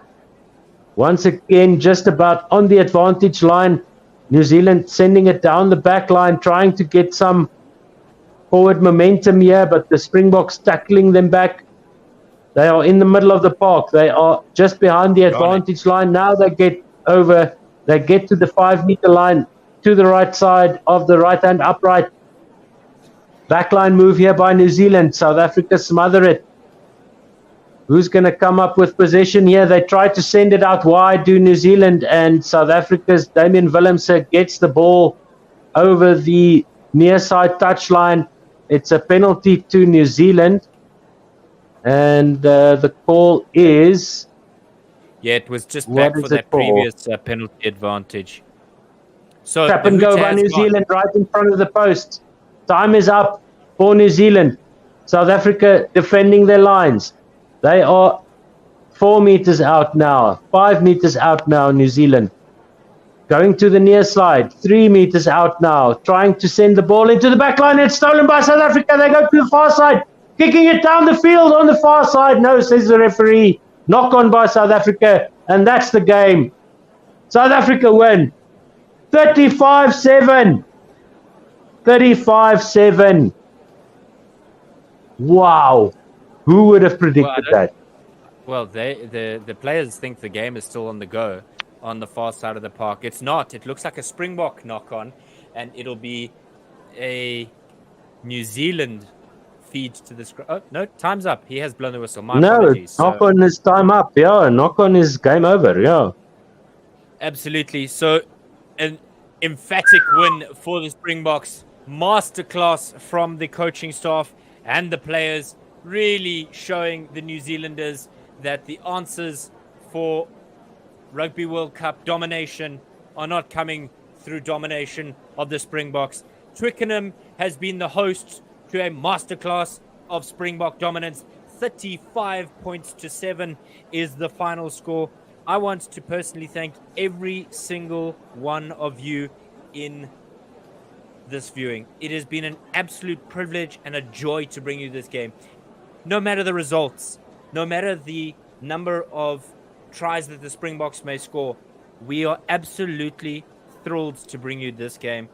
At One World SR on Twitter, One World Sports Radio on Facebook and Instagram, admin at 1WSR.com if you want to be a commentator or you'd like us to advertise your brand. Ad reads are certainly part of our repertoire.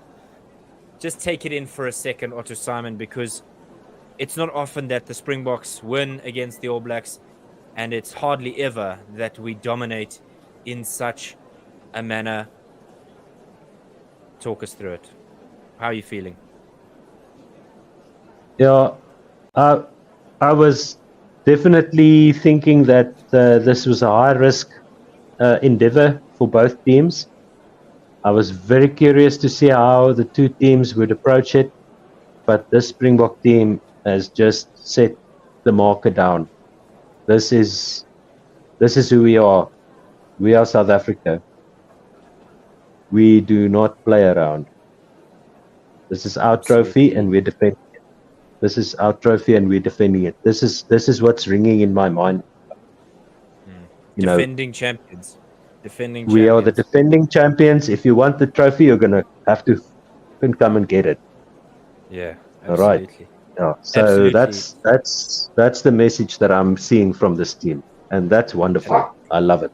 Love it. Thank you to all of you viewers on Facebook, Twitter, and YouTube. We will be live with you on the 10th of September from 5:30 in the afternoon for the 5:45 kickoff. It is a week in which we will have a lot to speak about and a lot to kind of digest ahead of episode number 2 of Crash Ball. So look out for it this week, and you can find it by dinging the bell. Ring the bell on YouTube, and you'll know exactly when we go live. Select all notifications, not just some, not none, but some of them. So South Africans don't need much reason to celebrate anyway. Ayabulela, because Ayabulela was talking about maybe finding a cold one because it's the end of the game. So thank you to all of you. Thank you. If you want to support us, patreon.com/oneworldsr. Ooh, I need to lie down. That was a fantastic game. Otto, it is a privilege as always. It is a joy for me to join you in commentary and all of our 1WSR team. From all of us at One World Sports Radio, we wish you all a good evening and a fantastic weekend. Enjoy it because you've earned it. We'll be back with you during the week for the Crash Ball podcast and again on the 10th. From all of us at One World Sports Radio, have a good night. Thank you. Good night.